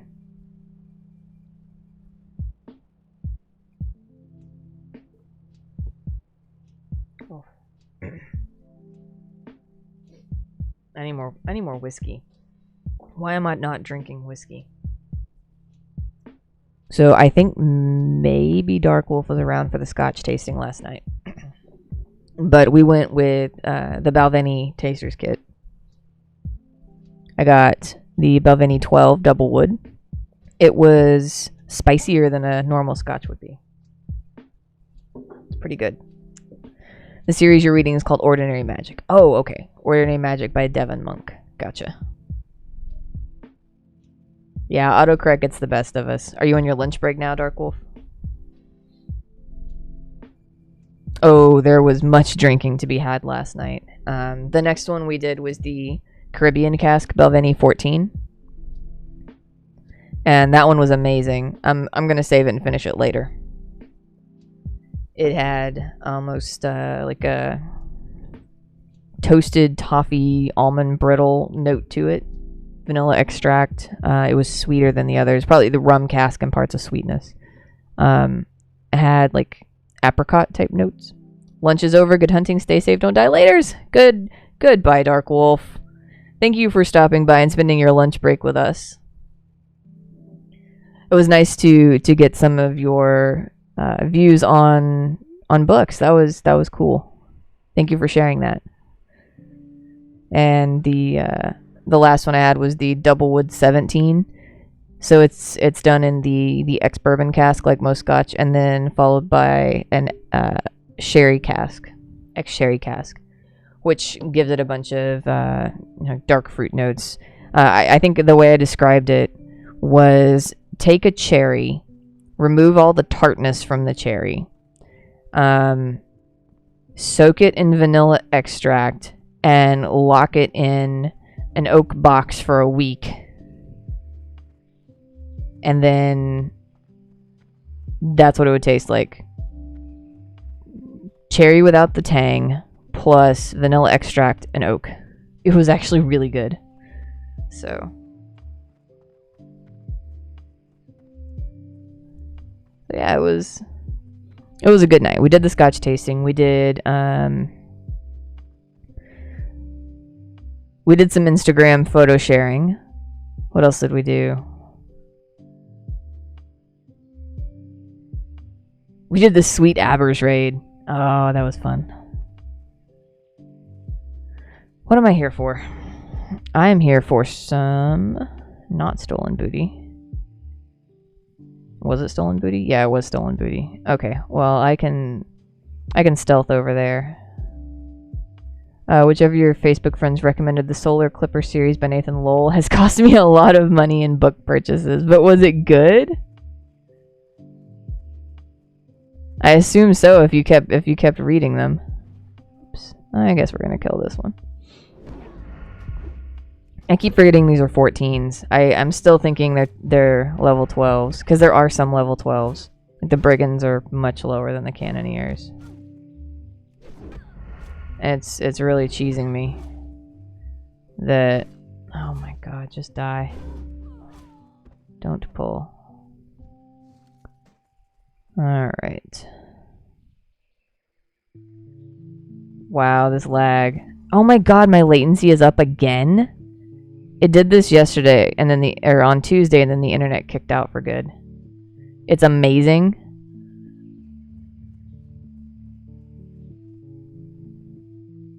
You've reread the series 5 times? Comfort sci-fi. Ooh. What's the overall idea of that series? I haven't read that one before. All right, fun has the books, and then we're gonna figure out what the series Ain is reading is all about. Fun says childhood-wise, James Harriet was huge. Black Beauty, Call of the Wild, omnibus book, Enid Blyton. I haven't heard of Enid Blyton. Mostly adventure and famous 5 books. Okay, yeah. Call of the Wild was one of the ones that I read multiple times as a child. There were 2 of them. There was Call of the Wild and White Fang. Call of the Wild and White Fang. I read those endlessly because I freaking love wolves and dogs that look like wolves. British author in retrospect, kind of racist. I mean, that happens. Yeah, that's the times. 200 years from now, are they going to look back and say we were awful, terrible people because of the things that are okay to say in modern literature? Who knows? We'll find out. We shall see. Alright, so I'm wondering if... So I know the boots are over here. I don't know where the compasses are. I didn't see them there. That doesn't mean they're not over there. Who doesn't love dogs, wolves? Did you guys see Alpha? No, I don't think I did see Alpha.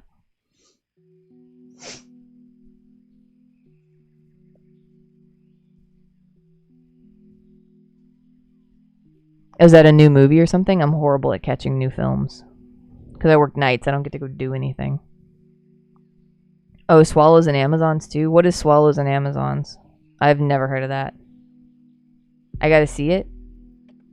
Wait. Is that one of those military working dog movies? I feel like that might be what that one is.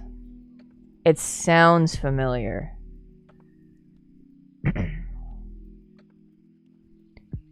It does sound familiar.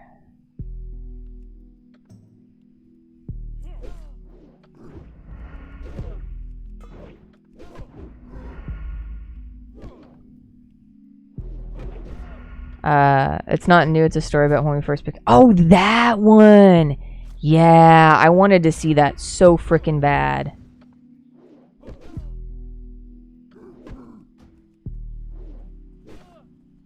Oh, I was trying to gouge him before he ran, but it didn't work. Yeah, I wanted to see that. I really, really did. We've got all the streaming services now. Surely somebody's got it. Let me write that down so I don't forget it.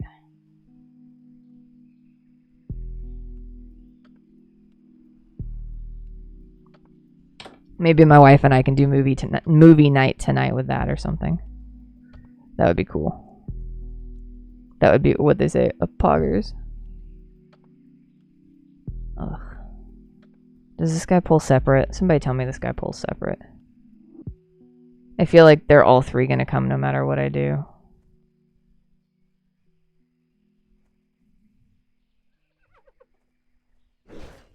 Oh, blessed. Alright, so, written... Yeah, that's... The alpha was the movie where it's about how man and wolf became man and man's best friend. Or the idea behind it, with us beginning to domesticate dogs. Or domesticate wolves into dogs, I should say.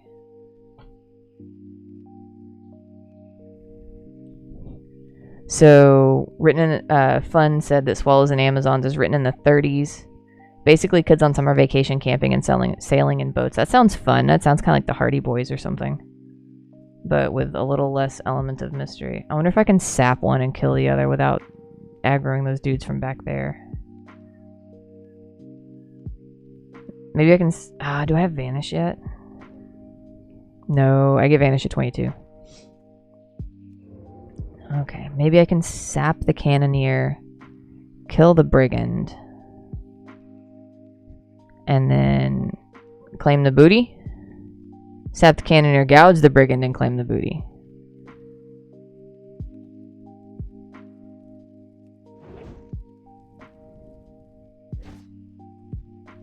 Alright, how long does sap last?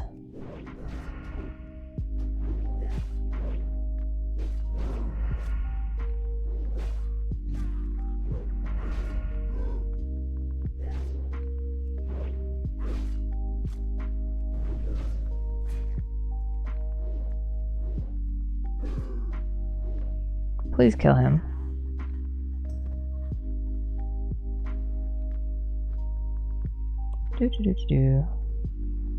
If I run far enough, I will lose her. Then I can sap her again and steal the box. At least that's the plan. Okay, so now that I'm not worrying about death. So Ain is telling me about the series from the author Monk. It's about a guy who gets a berth on a spaceship, kind of like the Merchant Marines, and just it follows him. No epic wars, just his life on board ship. That actually sounds really refreshing. There's a lot of unnecessary action in one of the series that I'm reading right now. It's not my Space Marine story. My Space Marine story is freaking amazing. Check out the Tanya Huff Confederacy Valor series. Oh, that's Nathan Lowell. Who was the monk one? Oh, that was okay. That was the one that my friend recommended on Facebook. I gotcha. I'm tracking now. Dante's Inferno was amazing. I did read that in high school. I am almost positive we read that in 11th grade. And then 12th grade was a lot of the, shoot, what did we do? We did Pygmalion. There was some Shakespeare. We did Shakespeare every year. We did a different one every year. Devon Monk is the Ordinary Magic. That's right. Okay. Okay. So then Fun says currently you're reading historical romances, mostly Regency period. Favorite book overall is a hard one. The Deed of Parksenarian by Elizabeth Moon was formative and I still love it. Farm girl heads off to join a mercenary company instead of getting married. Adventures ensue. Yes, seriously. Rogue Squadron series, the Heir to the Empire trilogy, Courtship of Princess Leia. Courtship of Princess Leia is my #1. And then the Thrawn trilogy, Right? I think it was a duology, and then there were more Thrawn books later or something. Those are the Star Wars books that I loved. Oh yeah. Oh yeah. Classics are still being read. I assure you, my good man, the classics are being read. And not only that, those of us who are reading them are making sure that our kids and our godkids are reading them. And they're going to make sure that their kids and their godkids are reading them. Oh, it was the trilogy. No, there was a Thrawn duology. There was a that must be the one where he comes back then, was the twofer. The twofer was the one that I like. Yeah, we're not going to let classic literature die. No chance. Alright, sap is 25 seconds. If I sap again, will it wear off faster? Will she be unsappable?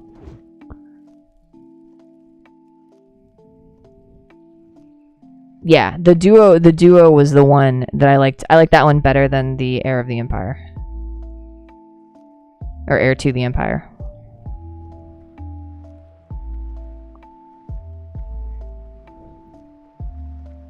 So what was the last one that I read?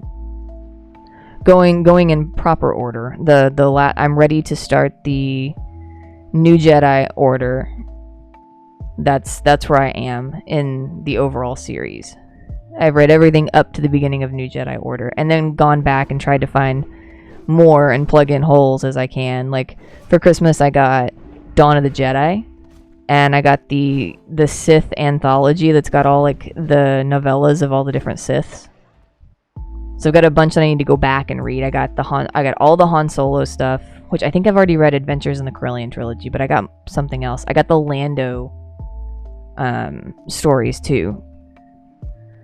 And then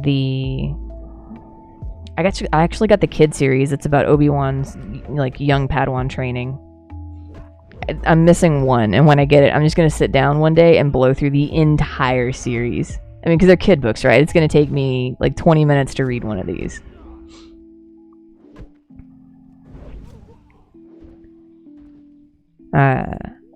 Fun says, I think like polymorph. Okay. I stopped before the New Jedi Order, heard some spoilers, decided I didn't want to continue. Yeah, if it's a spoiler about the big walking carpet, it's accurate.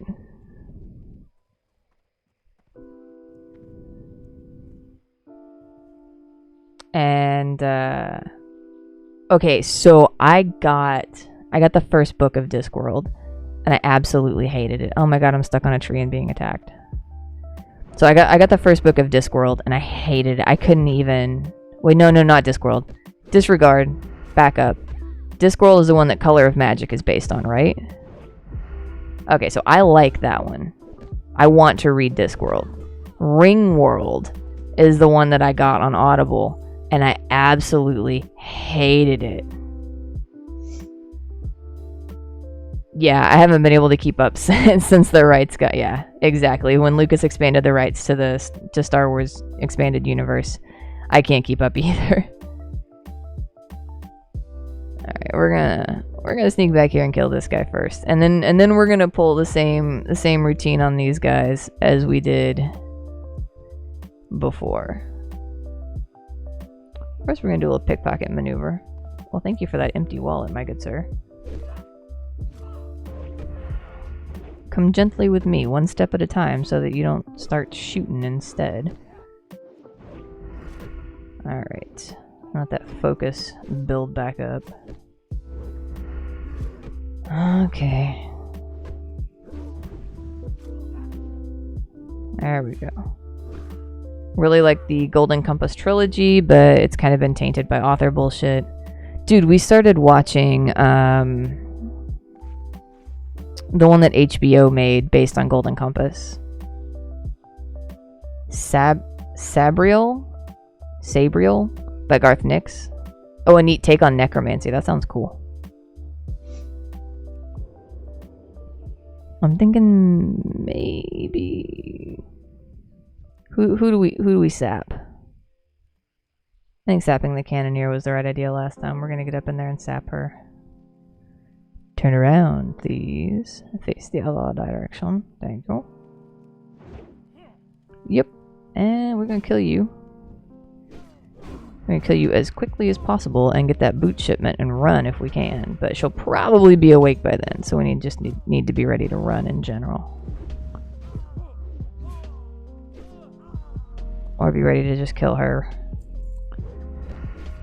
I may have to like gouge and bandage or something because these guys hit hard. They hit surprisingly hard for somebody who has a gun. Alright. And get ready for the gouge. And bandage. And... Gotcha.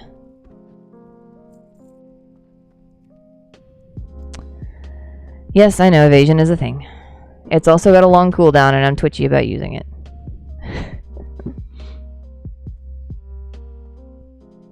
But thank you, thank you. I have seen the original Dune movie. I keep trying to figure out where to start to read the series because I know Frank Herbert's son, I think, and one of his friends, or maybe one of the other big authors. Yeah, they're remaking Dune. I can't figure out what order to read them all in. So I was planning on just reading the first one and that's it. But then I went to the bookshelf because we've got like 4 or 5 different Dune books, and none of the Dune books that we own are the very first original Dune. Like we have a bunch of the follow-ups or sequels or prequels or however they were written, but we don't have the very first one. I'm just like, what? How? Yeah, only 5 minutes comes back pretty fast if you don't have to do a lot of big pulls. Yeah, I know. Sean McGuire is my other obsession. Oh, Shannon?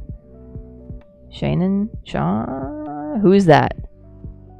New phone, who dis?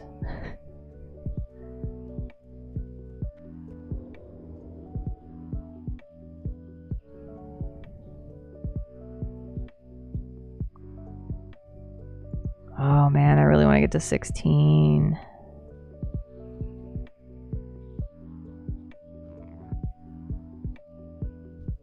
Alright. Oh, come on.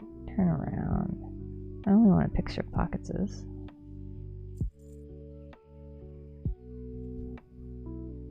Just want to picks the pockets. Come back. Stay. No, I said stay. Not that close. Son of a gun. I just wanted your money, dude. Why you gotta get so up in my face about it? Stop getting behind me, you little shit. Oh, and Fun knows who that is. Oh, you Canadians. No wonder y'all have so much similarities. You both grew up in Canada. One of the kids who returned from Portal Worlds? What? Oh, dude. The Portal thing I remember from being a kid was Fluppy Dogs. Anybody remember that in the 80s?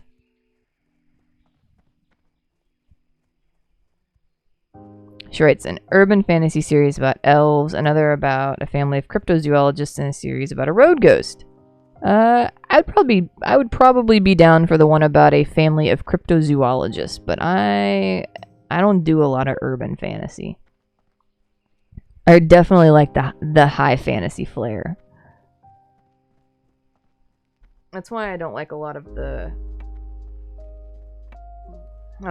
young adult novels that are coming out that are just urban vampire, urban werewolf, urban everything. Like, hey, let's take all these things and just shove them into our world. It just doesn't work for me. It doesn't flow. A horror book about mermaids. Well, there you go. That is not something I ever thought.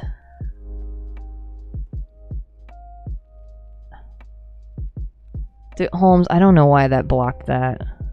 My auto mod thing needs some help.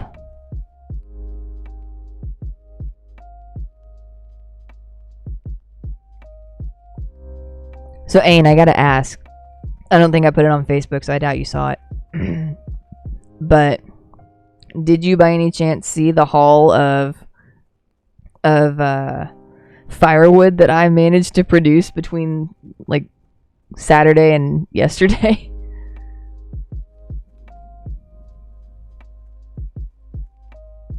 I'm so proud of it. I'll show anybody who'll look. Nope, not doing that.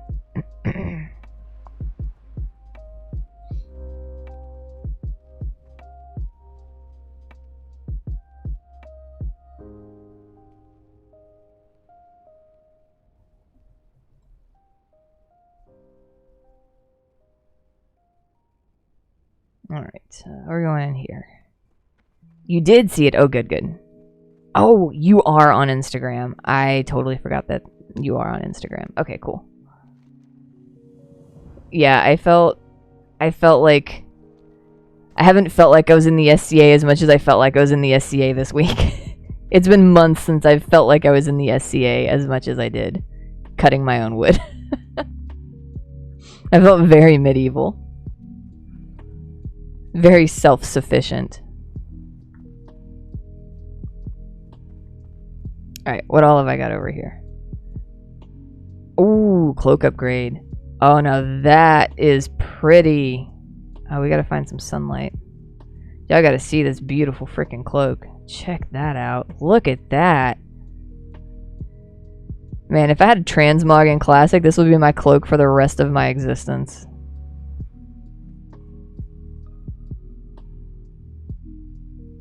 And looking back from the end of the stream, if only it had been known that the end of existence was very soon for Buluc. I had to put that in there just in case. Like, could make a hell of a highlight if I do die before the end of the stream. Okay. Alright, do I have anything over here worth... No, that was crap. Well, I mean, that dagger's an upgrade. Okay. Oh, that's my sword. That's what we need to do. Oh, we need to go do the Harpy quest. Whether we want to or not, we need to go do the Harpy quest, folks. That has to happen. I can't put it off any longer. I can't put it off any longer. We have to go do the Harpy quest. Oh, Holmes, the SCA is the Society for Creative Anachronism. It's basically a medieval reenactment group. It is a historical organization, a nonprofit organization. The basic idea is to like not let the old ways die out. You know, learn how to do leather working, learn how to sew your own garments out of linen, learn how to shoot archery. My wife makes her own arrows, like wooden arrows. So there's also like a martial component to it, like the whole archery side of things. You know, make the arrows, make the bows, but then go shoot them too and be good. And yeah, like woodworking with traditional tools. Exactly. So we've got blacksmiths, we've got woodworkers, we've got leather workers, we've got a lot of people that do textiles. We have people who make their own gouache, which is the type of paint that was used on like award scrolls and to paint those fancy little pictures over on the sides of the pages of the manuscripts and stuff like that. So animal husbandry, some people do that. There's equestrian components. Some people shear sheep and then they give the wool to somebody else who spins yarn, who gives the wool to somebody else who makes clothing out of it. Like it is so cool how many different components there are. There's brewing groups, there are apothecary groups, herbalism groups. There are I don't know, Ain, help me out. What other cool stuff is there? You know, embroidery groups and weaving, loom weaving groups. Like all kinds of neat stuff. And then there are fighters. You have people that suit up in some pretty hardcore armor. I mean, it's not full plate armor. Some people have full plate armor because they're rich. But it doesn't have to be plate. It just has to meet certain safety regulations. And they go out and they fight using techniques that knights would use when they would battle. Dude, it's everywhere. Where are you? We can find your local group. Yeah, cooking, fighting, casting, pewter casting. My wife took a lesson on ceramic. Oh, what is that thing? Painted, not like painting ceramics, like you paint a bowl and then you fire it, but like porcelain, tiny ceramic painting things. Words. You probably haven't. Where are you? Ish. If it sounds like something you're interested in, hit me up off stream and I will find your local group. Oh yeah, we definitely have people there. If it sounds like something you're interested in, hit me up off stream and I will help you find out who your local group is, and then you can shoot an email out to, or a message or whatever you prefer, out to your local group's welcome wagon, and they can introduce you to stuff. It's all going to be online right now for sure. But they can definitely like introduce you to folks who have similar interests, and you can see some of the cool stuff going around Facebook and everything. Yeah, we'll totally hook you up. It is a really fun group, and it's even more fun when COVID's not a thing, because then we go to big like long weekend or multi-week camping events where you go set up a tent and it's glamping, right? It's any level you want. Some people throw like a pup tent and they just pitch a lean-to type tent if that's what floats your boat. And others will go so far as to set up extravagant canvas tents with, full-size beds and all the bedding and furniture on the inside, because they've got an entire trailer and they can bring a house with them to events. So it just depends on your level. Like, what level do you want to be at financially? What level do you want to be at in terms of having to pack in and pack out? What level do you want to be at in terms of historical accuracy? Yeah, it's living history with portable toilets and vaccines, basically. Like,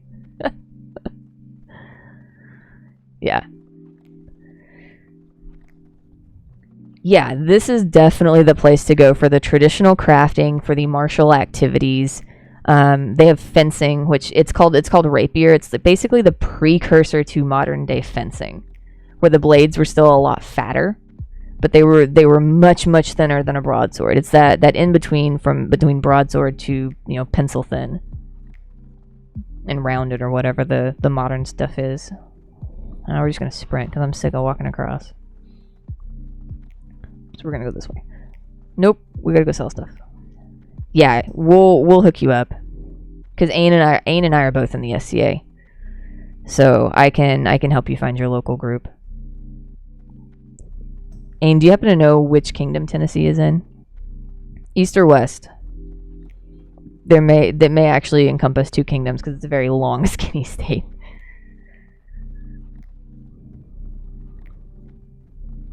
Just generalization: eastern half or western half. I'm not looking for precise locations on the internet right now. West, okay, yeah. So many obscure niche pockets. There's something for everyone. Yeah. If you've got the timing, we can look that up and find out his local group. I wonder if I could do Dark Storms. Ooh. Oh, okay. Cool.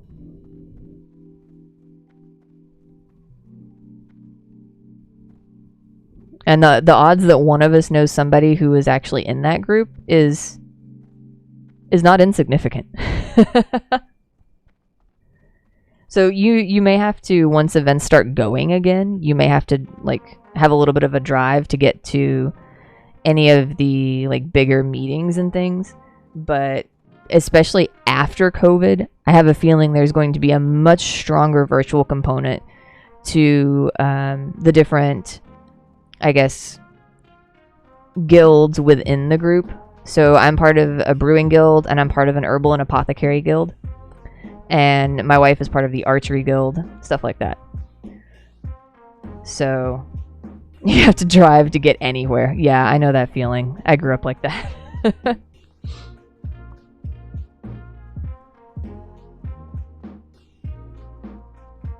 Oh shit, I was gonna pour whiskey like an hour ago. Oh no, who died? Oh no.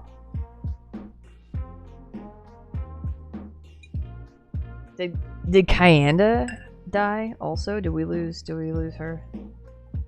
Him, it may have been him, but a female tune. I don't know.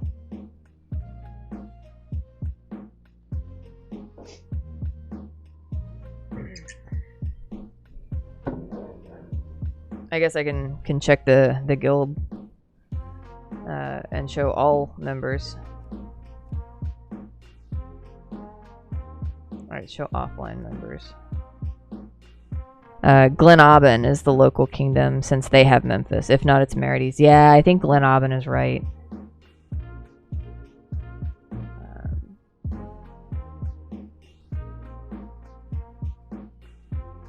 No, Kanaya is still there. Okay. Whew. That would have been sad.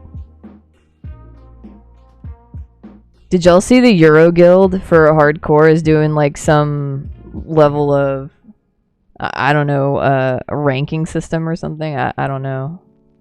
Dude, everybody has a kingdom. This thing is worldwide. Dude. Oh, I'm going to link you something. And you're going to have to not watch my stream to watch this. And it is so good that I think that you're better off watching this than my stream for the few minutes that this lasts. Dude, and I'm going to send him the dream. I'm going to put this in here for everybody. Yeah, there are so many kingdoms that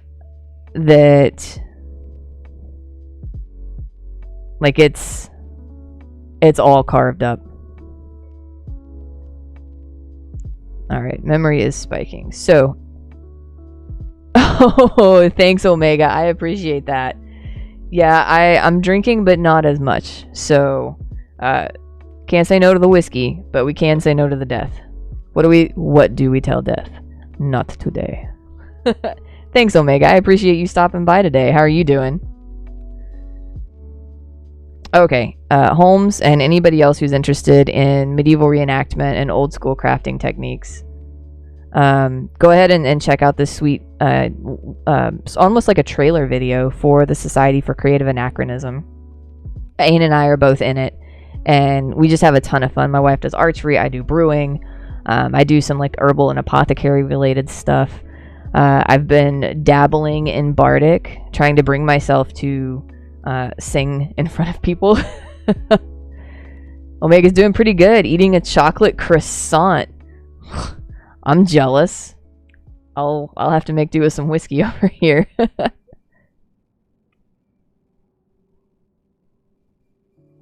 We did some scotch tasting last night. I was telling folks about that. The one that I was really excited about and thought it was super good, but way too expensive for me to actually buy, is the Balvenie Doublewood 17. So this one was it's Scotch. It was aged in the standard previously used bourbon barrel, and then it was aged for longer. They transferred it to an ex-sherry cask and aged it in that for a while. So that one's got a lot of good like darker stone fruit notes like cherry, plum. It's got a nice sweetness to it, but without being saccharine. Probably Holmes, most likely.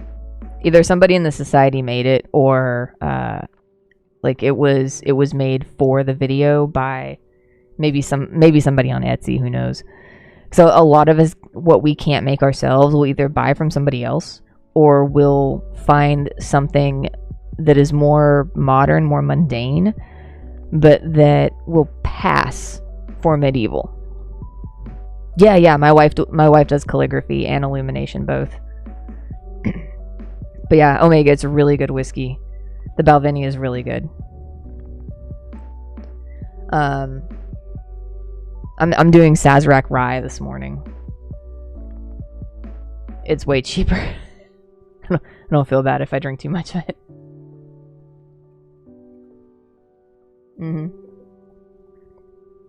Yeah. I mean, there's a lot of historians in the society, but there's everybody. I'm a meteorologist, right?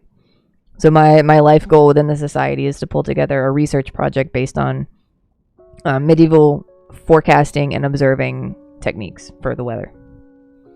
I just need to do that whole reading thing, preferably not in the car so I can take notes while I'm doing it. But I also get ADD. So I'm in a medieval reenactment group. So the basic idea is to learn how people did things in the old days and learn to replicate those techniques so that the old practices never die out. So we're trying to continue to carry on the lineage of our ancestors, basically, by learning how to do woodworking by hand with old tools, learning blacksmithing. So the latest and greatest, and by greatest I mean it was a monumental great task, not it tasted good, because it was awful. The brewing thing that I did last was the Mongolian culture is strongly tied to horses. That is what kept them alive over, the centuries. And yeah, it's passing on the knowledge. So if you're interested, there's a link just up. I don't know if you were in here when that got posted. You were. It was the link that was posted right after you said, hey, about my priest.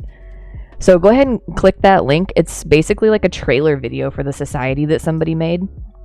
Everything is super virtual right now. Obviously, we're having a hard time doing these big events that you're going to see in this trailer. But once things start to slowly open back up, then it will be more like what you see in this trailer and less of the online virtual stuff. So there's been a lot more school-related stuff, and by school I mean classes being taught on different techniques, on different historical things. Like one of my friends is doing weekly, bi-weekly, twice a month, is doing bi-weekly Facebook Facebook Live. It's not a training video, but lectures on sex in the Middle Ages, like how it was perceived, different aspects of it, not just like people having sex, but different aspects of sexuality, different aspects of what was appropriate for different societies and different times, just in terms of clothing, or in terms of she had a really funny one on ancient, like I'm talking, yeah, Fortune's doing that thing. Like I'm talking like ancient society, archaeological finds where they have found things that are like, oh, this is like a phallic symbol, it could be this, that, or the other, and everybody's like, low-key, no dog, that's an old dildo. So like she's got some really fun sessions where you're learning cool historical things. yeah the modern American could not handle the ancient world. There were some dirty, skeezy folks. Nah, they knew how to have a good time. So, yeah, for sure. I'm almost positive she's got a Roman segment in there too. But yeah, it's a really cool society where you can learn a lot of neat things, do a lot of neat things. So if that sounds like something you might be interested in, and membership fee is completely optional. You do not have to pay any fees to go hang out with people and learn these cool things. It's free. Back when we were doing events, there would be a small fee, and I'm talking like $10 to $15 to get into some of these events, just to cover the cost of the event site, which was mostly covered by the local group's budget anyway. So it was basically to try to break even. So it's not an expensive thing to participate in. Depending on the hobby that you choose to take, it can get expensive. My wife's archery habit is expensive. My brewing habit is less. Yeah, so the last thing I brewed, Fun says, back out of lurk mode now that I don't have to be hypervigilant more lit in. Oh, nice.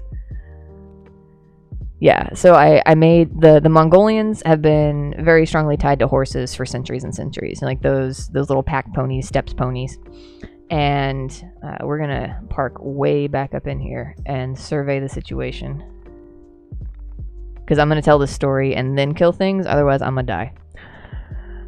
So what they would do is they would milk the mares, so the foals would get the majority of the milk, and a very small amount they would take for themselves, because they had to make sure that they didn't over milk the mares, because if the foals didn't grow up strong, they couldn't continue to be horses for them. So it was very, very specific on how you did the milking, The mother won't release the milk unless the foal is like right up against her. So you have to hold the foal up against her while you get a few squirts of milk. You can't do too much. It's this huge process for getting it. I totally just went way into left field there. So anyway, they get the milk. They will ferment it in a big leather bag beside the door of the yurt. So anytime somebody walks in and out, they'll just churn it a few times and then go about their business. Come back in, turn it a few times, go about your business. My number one fan says, hi, Alex, you're the best.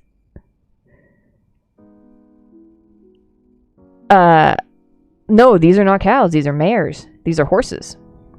It's a completely different, they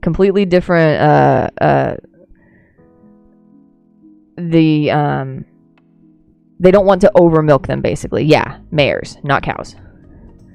So they'll ferment the milk. And then because it's fermented, the natural yeasts that are in that region that tend to form inside these leather bags, that basically they never clean the bags, right? Because it's almost like a sourdough starter. When you put new milk in the bag, the pre-existing yeast starts working on the new batch. So this particular strain of yeast that has formed over the centuries in that part of the world that these people have cultivated will eat lactose. Not just any sugar. Lactose specifically. Very few yeasts can handle lactose. Very few yeasts will actually break down lactose sugars. This one will. It evolved with the people. It is so cool. I could not get my hands on that yeast. So what I had to do to make my fermented milk, I went and I got a gallon of unpasteurized cow's milk, and I added sugar to it to bring it up to the sugar content that horse milk or mare's milk should be. Because mare's milk is a much higher sugar content, much higher lactose content than cow milk. So I had to add sugar to bring the sugar levels up, even though it was not the right kind of sugar. I didn't add lactose. This was my first attempt. So there's more things along this whole process that I would like to do differently next time. If there's a next time. It was gross. So I fermented this gallon of milk. When it was fermented, I just left it on the kitchen table for 3 days, and it did its thing. And my wife and I stirred it every time we walked by. We treated it like it was the yurt, and we were walking in and out and giving it a stir. And it actually, the flavor on the fermented milk was such. So I used a champagne. I think it was a champagne yeast, actually. There was one that I went and got. I know I should talk while playing. I'm gonna die. I'm sorry. If I'm not focused, I'm gonna die. So I get excited. So what that story boils down to is I fermented the milk, and it actually wasn't terrible. I thought it was gross, but if it was something that I had grown up drinking, I would probably think it was a delicious treat. Which it was. So then they would always take a portion of this fermented milk, and they would distill the fermented milk into arag, I believe. One of them's arag, the other one's something else. And it would be a milk liqueur that had somewhere around like a 10 to 15% alcohol content. So, yeah, spam Sinister Strike and focus on talking. That's the plan. I have to watch out for the ones that are way up on the that's a savage. Basically, I have to avoid the plateaus because they'll shoot me. Maybe as a level 15 they won't, so maybe I'll get lucky. So that's what I did. I went ahead and fermented, or distilled the milk that had fermented. And I'm afraid to get up under there and get that one. We'll see what happens if I pull another one. So I put it into a huge stock pot and inverted the lid and put a little catch, like drip tray, underneath the bottom of the lid, but above the milk, and I boiled off all of the alcohol. Alright, I'm gonna look in this, but I'm not gonna take it if it's no good, because that level 12 warrior can come back over here and get it. I want the leather, but nah, it's fine. So then I made the arag as well, which the only way I can describe the milk liqueur for the milk liquor. It's not technically high enough alcohol content to be liquor, but the best description I can give you of what that was like is take vodka and do like an infused vodka, but use burnt cheese. Like get burnt cheese off of a burnt lasagna that's on like the corners. Scrape off all the burnt cheese off of a lasagna and throw it in some vodka and let it sit for a few days and get that nice burnt cheese flavor all up in that vodka. That's about what it tasted like. And that's what my house smelled like for 3 days. No, not like Bailey's. No. Because only the water or the alcohol vapors burn off. So it comes out clear and watery. Like it looks just like vodka. Burnt cheese vodka, I'm sure Smirnoff would be all over that. Yeah. I'll get right on recommending that to them. I don't know, maybe it would go over really well in Mongolia. I mean, they still make this stuff and drink it there. But again, that entire culture has grown up on drinking that stuff. So it's different, right? When you grow up with it and you're used to it, it's completely different. Oh, goodness. How many of these do I have left? This is already awful. We got Zebra done. Yeah, lasagna corner vodka. You'll pass on that. Yeah, that's a good life choice. That's a good life choice. I had to taste it though, right? If I'm gonna be serving this at an event to judges, I mean, obviously, I know they're not gonna like it. I'm not serving it for the flavor. I'm serving it for replicating a medieval beverage in the best way that I can with the tools that I have. So that was gonna hands down win me the brewer title and cloak, and then that was the very first event that ended up getting canceled. So I didn't get to panel it. So sad.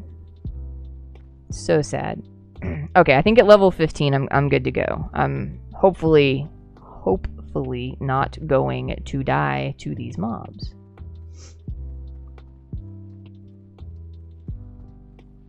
We can throw a knife at that one and get it down here.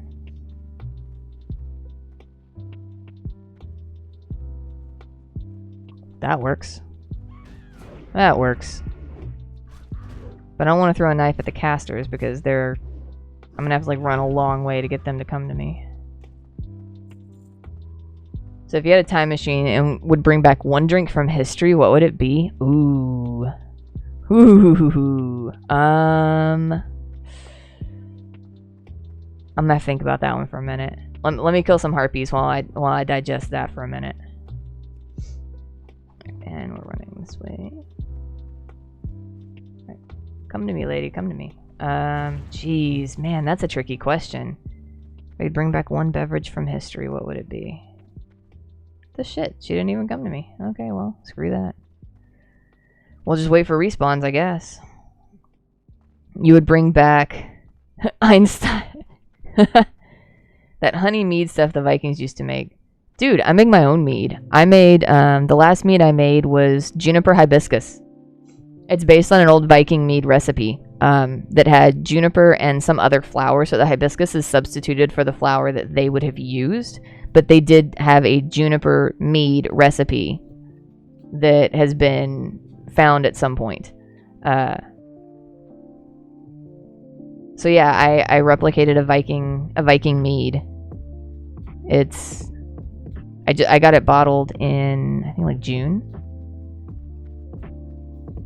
Well, I'll save a bottle. If we're ever at an SCA event together in the future, I'll save a bottle and put your name on it. I think it's good. I do. It's not super sweet. If you want it sweet, you'll have to back sweeten it with honey. It's a dry mead. But I think it's very good. I think it's very, very good. Looks like you got everything back here.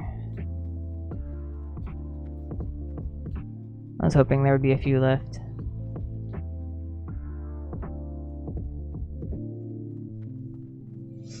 So yeah, but yeah, mead is definitely something that's made today. And there's a lot of really commercialized meads, like apple mead, cherry mead, whatever. fruity blueberry mead, this, that, and the other. I don't like those. They taste like cough syrup. They're pretty awful. But I like a good honeyed mead. I like a mead that has it's like spices. I've had ginger mead is really good. Doesn't seem like it tasted much like honey when you read about someone new drinking it. Is he okay? I think he's okay. I think he'll be okay. Alright, we're gonna try to pull this chick and see what happens. But if she won't come down off of her perch, then I can't kill her. I'm not gonna stand there and take hits that big and use a throwing knife on her. I'm just gonna wait for respawns.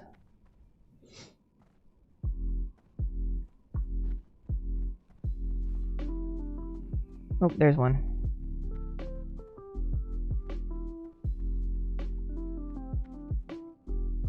Go ahead and get the tag on that. One extra little hit from her shouldn't hurt anything too much. Unless I end up getting a bunch of respawns all at once. Meat is so popular in the SCA, you can buy kits to make it online from places like the Bee Folks. Yeah. There's a meadery in Central Texas that we went to for an event. Oh, what was it called? I cannot for the life of me remember that meadery. But it was really good mead, and they had like all their own bees on site and everything. It was super good, and we had a big event down there. And my only complaint about the event was that it got rained out. Like, we had to pack up and leave the next day. We just couldn't stay. We had the dog with us, so having a big muddy event made things very difficult with the dog. The Bee Folks sells most excellent honey and beeswax products. Yeah, there's a lot of great stuff out there that you'll start to find and learn about. Not even for a second thinking that would have been a thing. So, like the Spice Lady, is it Anti-M Spices? I want to say it is. My second choice from history would probably be some real pirate rum from the Caribbean. I imagine that'd be a little rot gutty. But I could be completely wrong. It could be really good. I don't know. I would have to say any beverage. Does it have to be alcohol? Auntie Arwen, that's it. I've got some of her spice mixes. Jeez. Because I would really, really like to try some of those like traditional Chinese teas that they had. That are basically drove the whole tea industry into being a tea industry. Like, I don't know. I'd like to try some really good ancient Chinese tea. Might be spiced takeout rocket. I don't know if spiced rum is a modern thing or not. I'd have to look that up. I really would have to look that up. I'm the idiot who wants to try Coca-Cola with cocaine in it for research. For sure. Yeah, that would actually be really neat. Man, I don't think they just like dropped straight up cocaine powder in it, but they definitely used the components. No, it wasn't alcoholic. That was just if I could try any beverage at all. If it has to be alcoholic, I'm going to go with... Okay, this is going to sound... It probably would be disgusting. But originally, cordials were made as a way to get medications into people to make them more palatable. Like kind of how we put sweet, syrupy stuff in kid medicines for them to take. So they did the same thing with medicines in the Middle Ages. Alright, nobody else is here. I'm taking this. No! I don't want a full inventory. Go away, bread. I'm gonna get that mushroom cap so that I'm not an asshole leaving a single mushroom cap in a chest. Alright, we're done. So originally cordials were used to help the medicine go down. Like a spoonful of sugar helps the medicine go down. So that's what they did. Was thinking about alcohol. Then you just shove all the... Oh yeah, then you just shove all the laudanum into the cordial. So yeah, they would take wine and distill wine into brandy, then put all of the herbs and a sweetener into the brandy and give that as the medicine, which later turned into using this technique to build things that will help soothe the stomach after dinner. The after dinner aperitif, the after dinner cordial, meant to settle the stomach after a large or particularly greasy or spicy meal. You would have an appropriate cordial to balance your humors. If you ate something really spicy, then you would want a cordial that would be a cooling influence, maybe something with mint in it. So yeah, that was it in a nutshell. That's. I would like to go try an original medicinal cordial to see how their medicine compares to our like Dayquil, NyQuil. I want to see what the medieval Dayquil is like, and it was alcoholic. So I made a cordial that had a bunch of different herbs that were used medicinally. Like rosemary is used to calm the stomach, and I think oregano was for a stuffy nose. So different herbs had different uses back then. So whatever herbs would work to, say for a cold, for the common cold, that's the cordial that I made. It would be brandy, which is distilled wine, versus vodka, which is distilled like corn or potato or generic grain, versus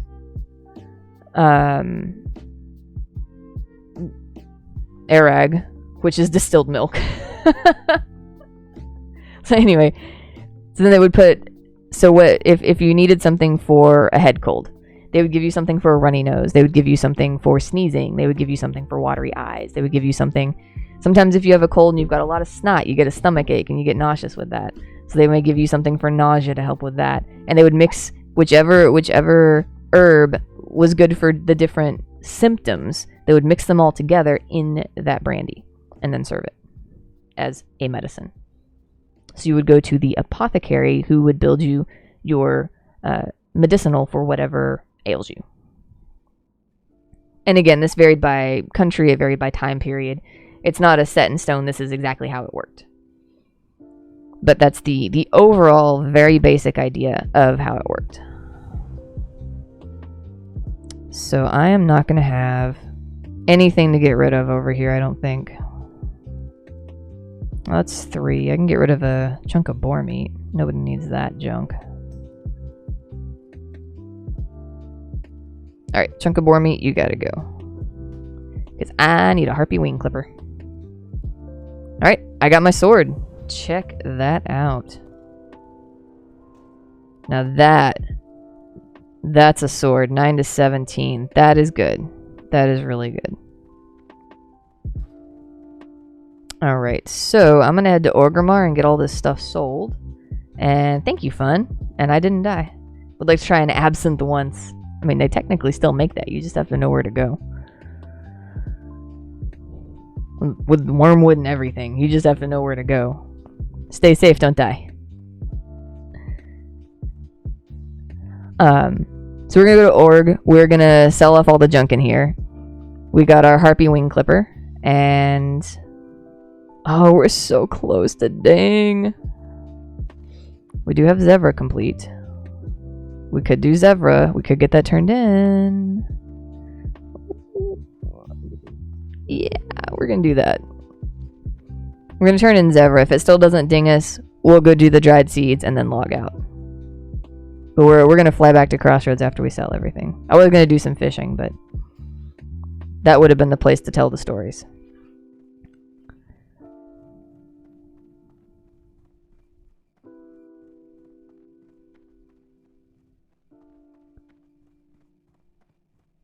Absinthe is nifty. I've had some friends that made it themselves. Oh, goodness.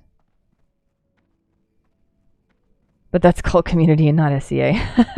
I'm better off trying to make my own.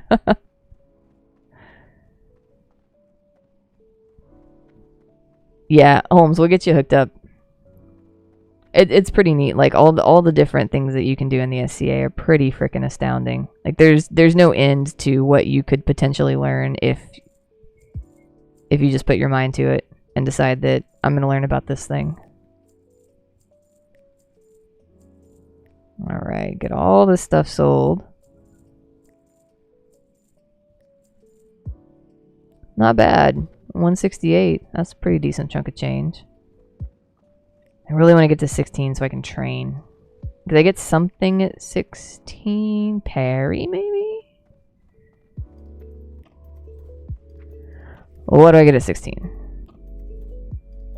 Pick lock. That's it. I get pick lock. Definitely looking forward to my next eviscerate. So I got 2 points, so I guess I'm going to go back into those. So I did improve Sinister Strike. We're going to boost Eviscerate and Remorseless Attack. So then our next one will go into Eviscerate, and then I'll have to figure out where to go from there. You could buy Absinthe around here, but I could run a distillery, fill the pot, and no one would notice or care. My dad did that. Nobody noticed or cared.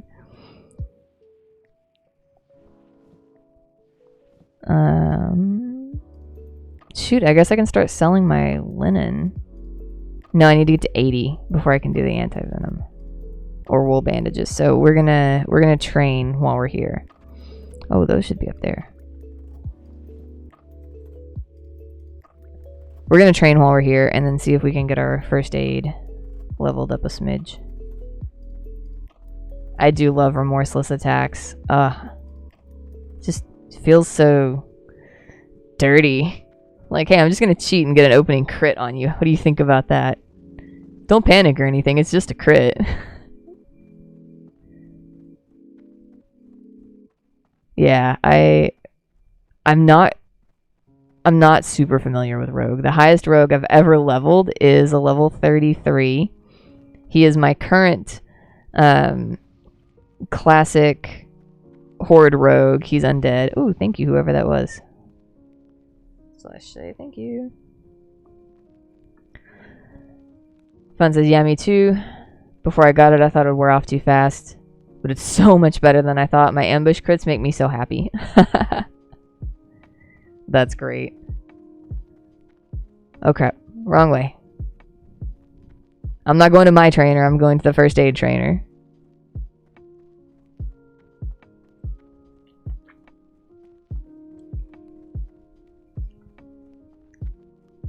Yeah. So Holmes, I'm gonna ask you. I'll probably be logging off here around 10:30. Who's online right now that you think we should raid? Since you were unhappy with where Chicken went, I want to make sure that you're happy with where we go.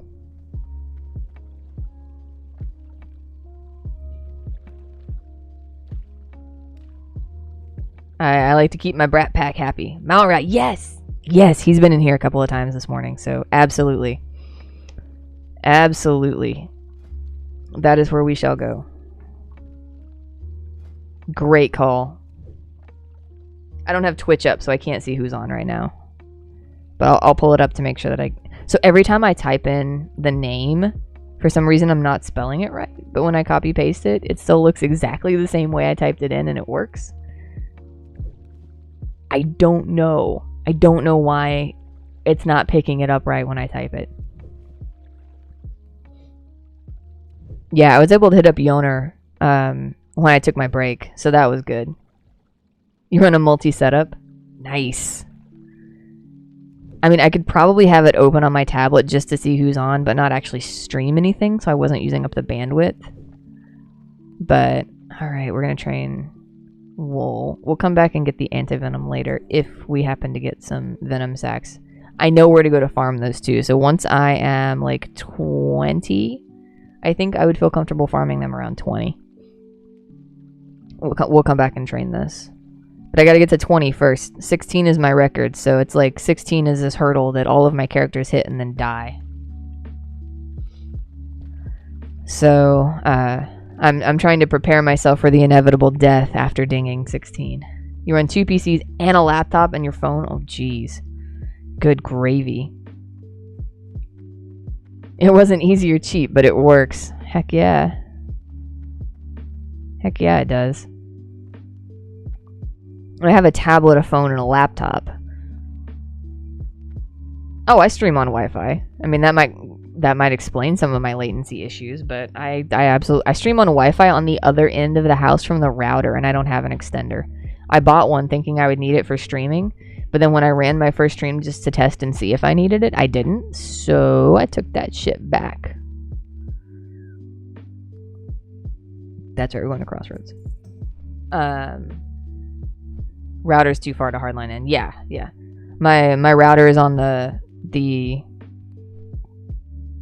far, I'm directioning east side of the house, and my computer setup for the stream is on this is the western wall of the house, and the router is parked on the eastern wall of the house, and it's a 1-story like ranch style. It's long house.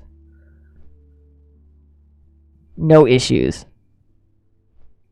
My only issue was that the outside battery backup for the internet was, or for the for the internet, not the router itself, but just the internet coming into the house. The outdoor battery backup was on the fritz, and so they had to replace that. Yeah, it has to. I mean, service on my cell phone is much lower back here. I mean, sometimes I can't even get service on my cell phone back here. But I have no trouble with the stream. It's like the laptop has a much more powerful receiver or something. Like if I'm in the master bathroom, which is parallel but slightly more diagonal from the router than me, I'm straight across. So the master bathroom, that's where I can start to lose signal. So if I'm like brushing my teeth and trying to catch up on my Twitter and Instagram like right before bed, sometimes I lose signal, but not usually.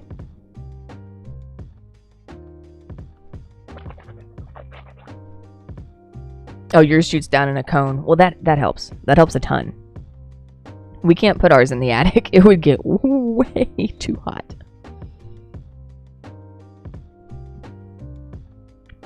Oh, we just picked the one room that had the cable hookup and we shoved it in there.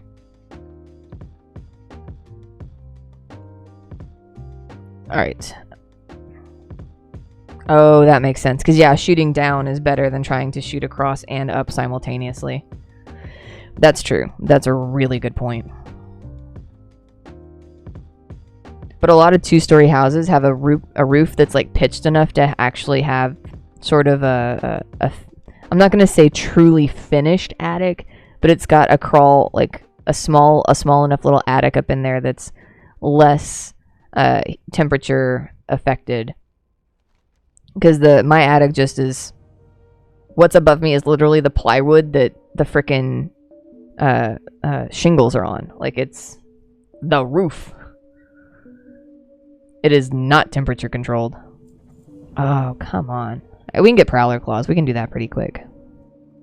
While we go over to do the dried seeds, there's prowlers over there. Oh, that's nice. Yeah, when I open the door to the attic, it's like I'm surrounded by insulation, and I'm literally underneath the plywood for the roof. There's nothing. They put a few pieces of plywood right around where the door goes up into the attic so that you can get to the air conditioner and you can get to the hot water heater, which I really wish was not in the attic. When that thing goes, it is taking out the refrigerator and it is taking out the stove and the microwave. Everything is toast if that thing goes. So we have to keep a really close eye on it and get it serviced like twice a year to make sure that it gets caught if anything starts to like hanky on it. Speaking of service, I spent $700 on a plumber yesterday. Good grief.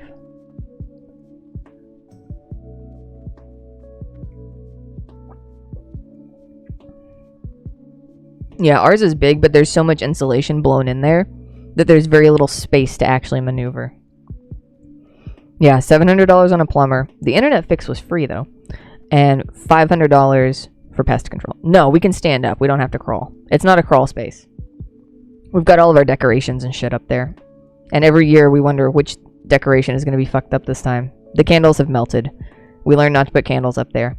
All of the Halloween costuming items that like we cosplayed and made ourselves with any sort of like paints or anything that are not professional grade paints, all of those are so fucked up now. Like, we're gonna have to redo a lot of our costumes, and some of them we're gonna have to redo because they were laying against the paint and now they're hosed.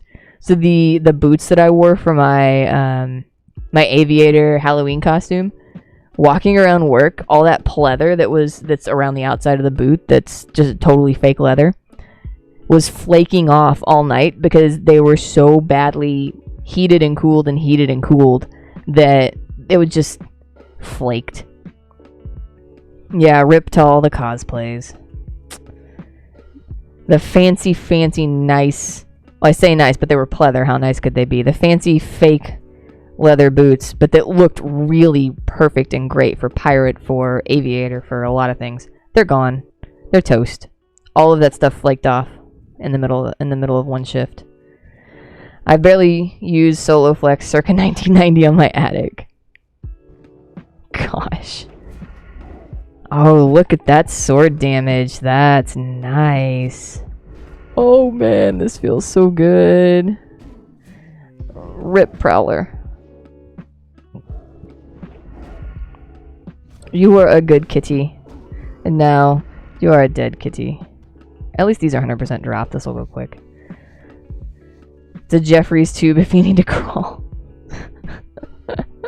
Yeah, we'll go with that. The wife would like that. Ooh, let's kill level 15. Get him. Ooh, that crit. Remorseless. Oh, remorseless. How I love thee. Let me count the ways. 1 sinister strike. 2 sinister strike. 3 sinister strike. Latency spike. Hey, that rhymed. Not the rhyme I was hoping for, but apparently the rhyme that I needed. I think the commercial is some sort of subliminal messaging. Like, everyone I knew bought one. Jeez. Yeah. What I'd like to do with the attic is get all the shit out of the attic. We're getting some shelving to put in the garage.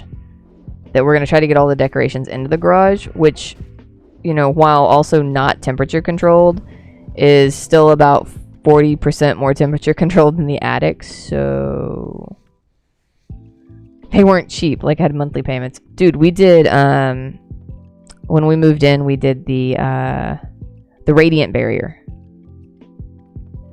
We did the radiant barrier, and that actually took the temperature down a pretty significant amount. So if I have to crawl up in the attic in the middle of the summer, like to change our air conditioner filters, because we do that like monthly in the summer, it's ridiculous how dusty and gross and hot it gets in Texas. So when I'm crawling up there in the summer, it's not nearly as bad with the radiant barrier up as it was before we did that. So that was worth the $2,000. We had the radiant barrier installed and insulated the whole thing. So that was a pretty penny. That was 25. I think it was 2,500 for the whole thing. And we put that on the Home Depot card and paid that off over a couple of years. So we're gonna get the critters out of the attic for 500. That'll help a lot with the insulation staying nice. And then we'll probably re-insulate start of the summer. And then we want to get the workshop insulated, but we have to figure out how to put better walls on it so that things can't climb up from the outside into the insulation, because it's really just like cheap freaking wood paneling on the outer walls.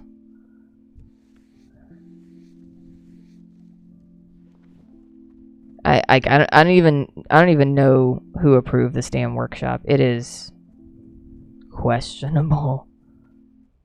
It is so questionable. Alright, come here, kitty, kitty, kitty.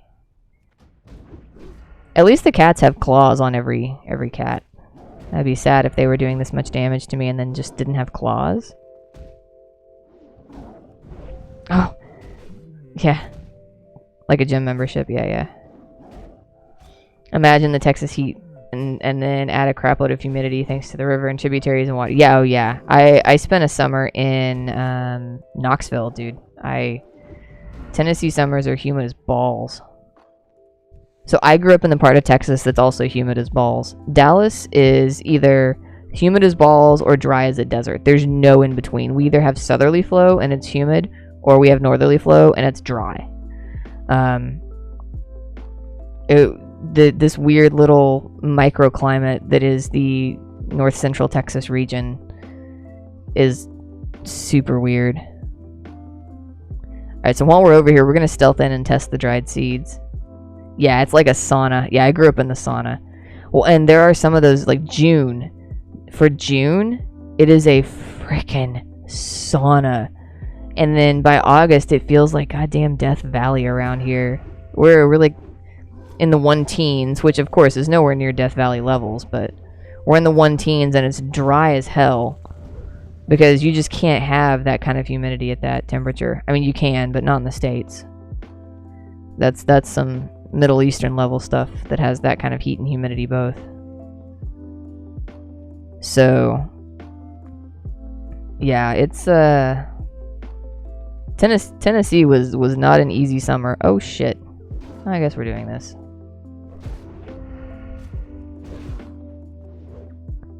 I suppose this is happening. Is this the day that I die to a centaur? Because I thought I was going to sneak around. Evade. Pot. Lag out and die. Oh, come on! Don't lag out. Oh my god. We're going to sprint. What the hell? Don't lag out. Oh my gosh.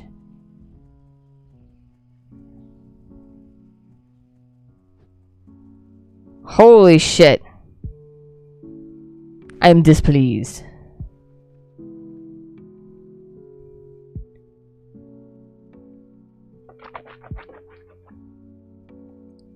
That lag was brutal. I should have just stealthed in. That was the plan. I'm not 16 yet. If I had... A tactical ding would have been really nice right about then. Like, I'm 30 from ding. Yeah, so, I guess this pet eventually does despawn. Cool. Yeah, on the pally last night, there was one of the level 60 hardcore people was hanging out in my stream and tried to come over and buff me and couldn't buff me because I was still level 9 and not level 10. So I was like, let me go kill one more thing.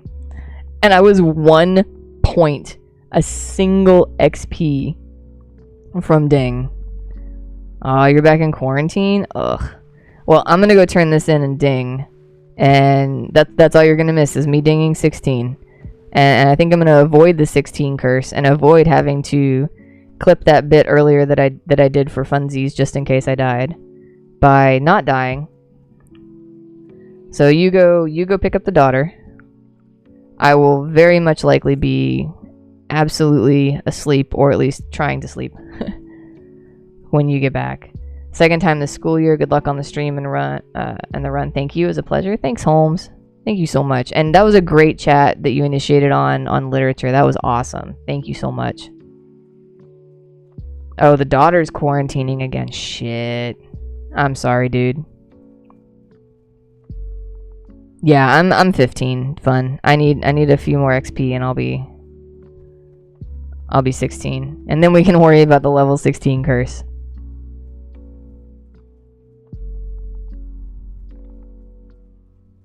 Don't die. Yeah, that's the plan.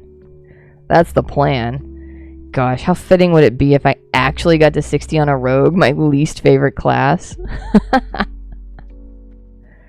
Well, there's some karma for you. Alright, so I tested the seeds, and I've got the Prowler Claws, so yeah. I'm good to go.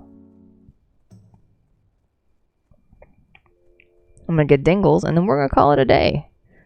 Because at that point, I will have been streaming for roughly 13 hours in a day. Gosh. Good gravy. That's some hours. It was so much fun, though! It was so much fun!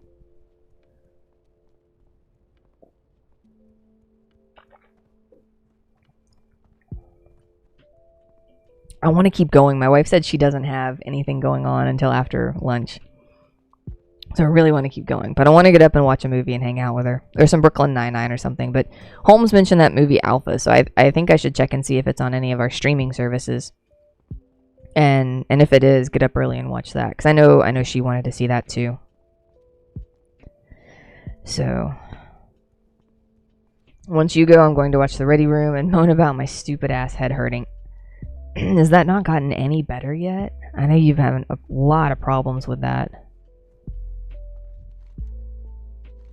The doctors think it's going to get better soon, at least. Ding, 16! Okay, we've tied a personal record for solo play. Fun and I are level 24 on our duo. Yeah, that's Ichiaki. Ichichakachuki. Ichiyaki. Yeah, Ichiyaki. It's Ichiyaki. That's what we're calling him. Still oozing and full of stitches? Shit. That's ridiculous.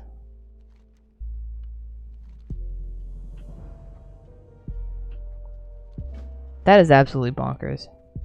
Well, I am honestly about to log out because I got level 16. So we're gonna call it a day here in about 30 seconds or so.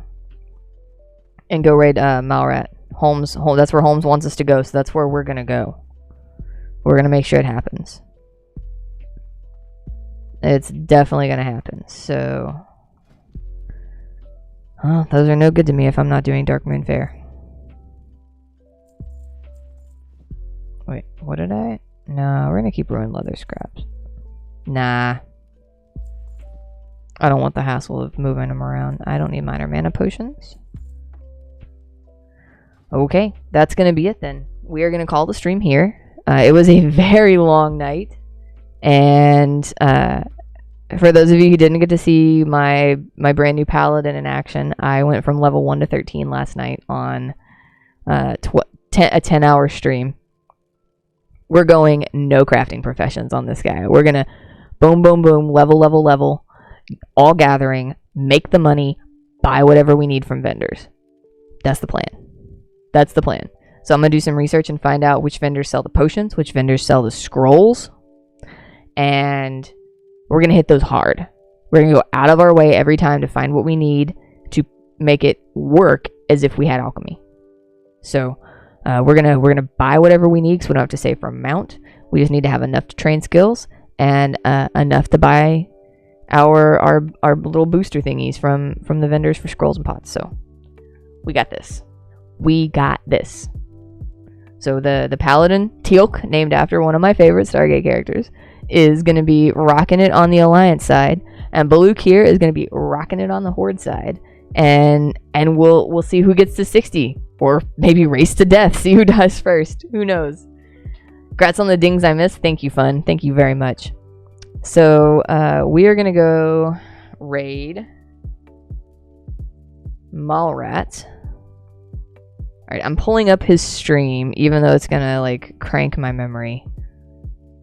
So that I can make sure that this works correctly. Alright, where is he? I know he's on. Is that him? There he is. Okay, we're gonna copy. Control-C. Control-V. And get ready. Get ready for the rigs. We're going in 3, 2, 1. Tell him the Brat Pack sent you.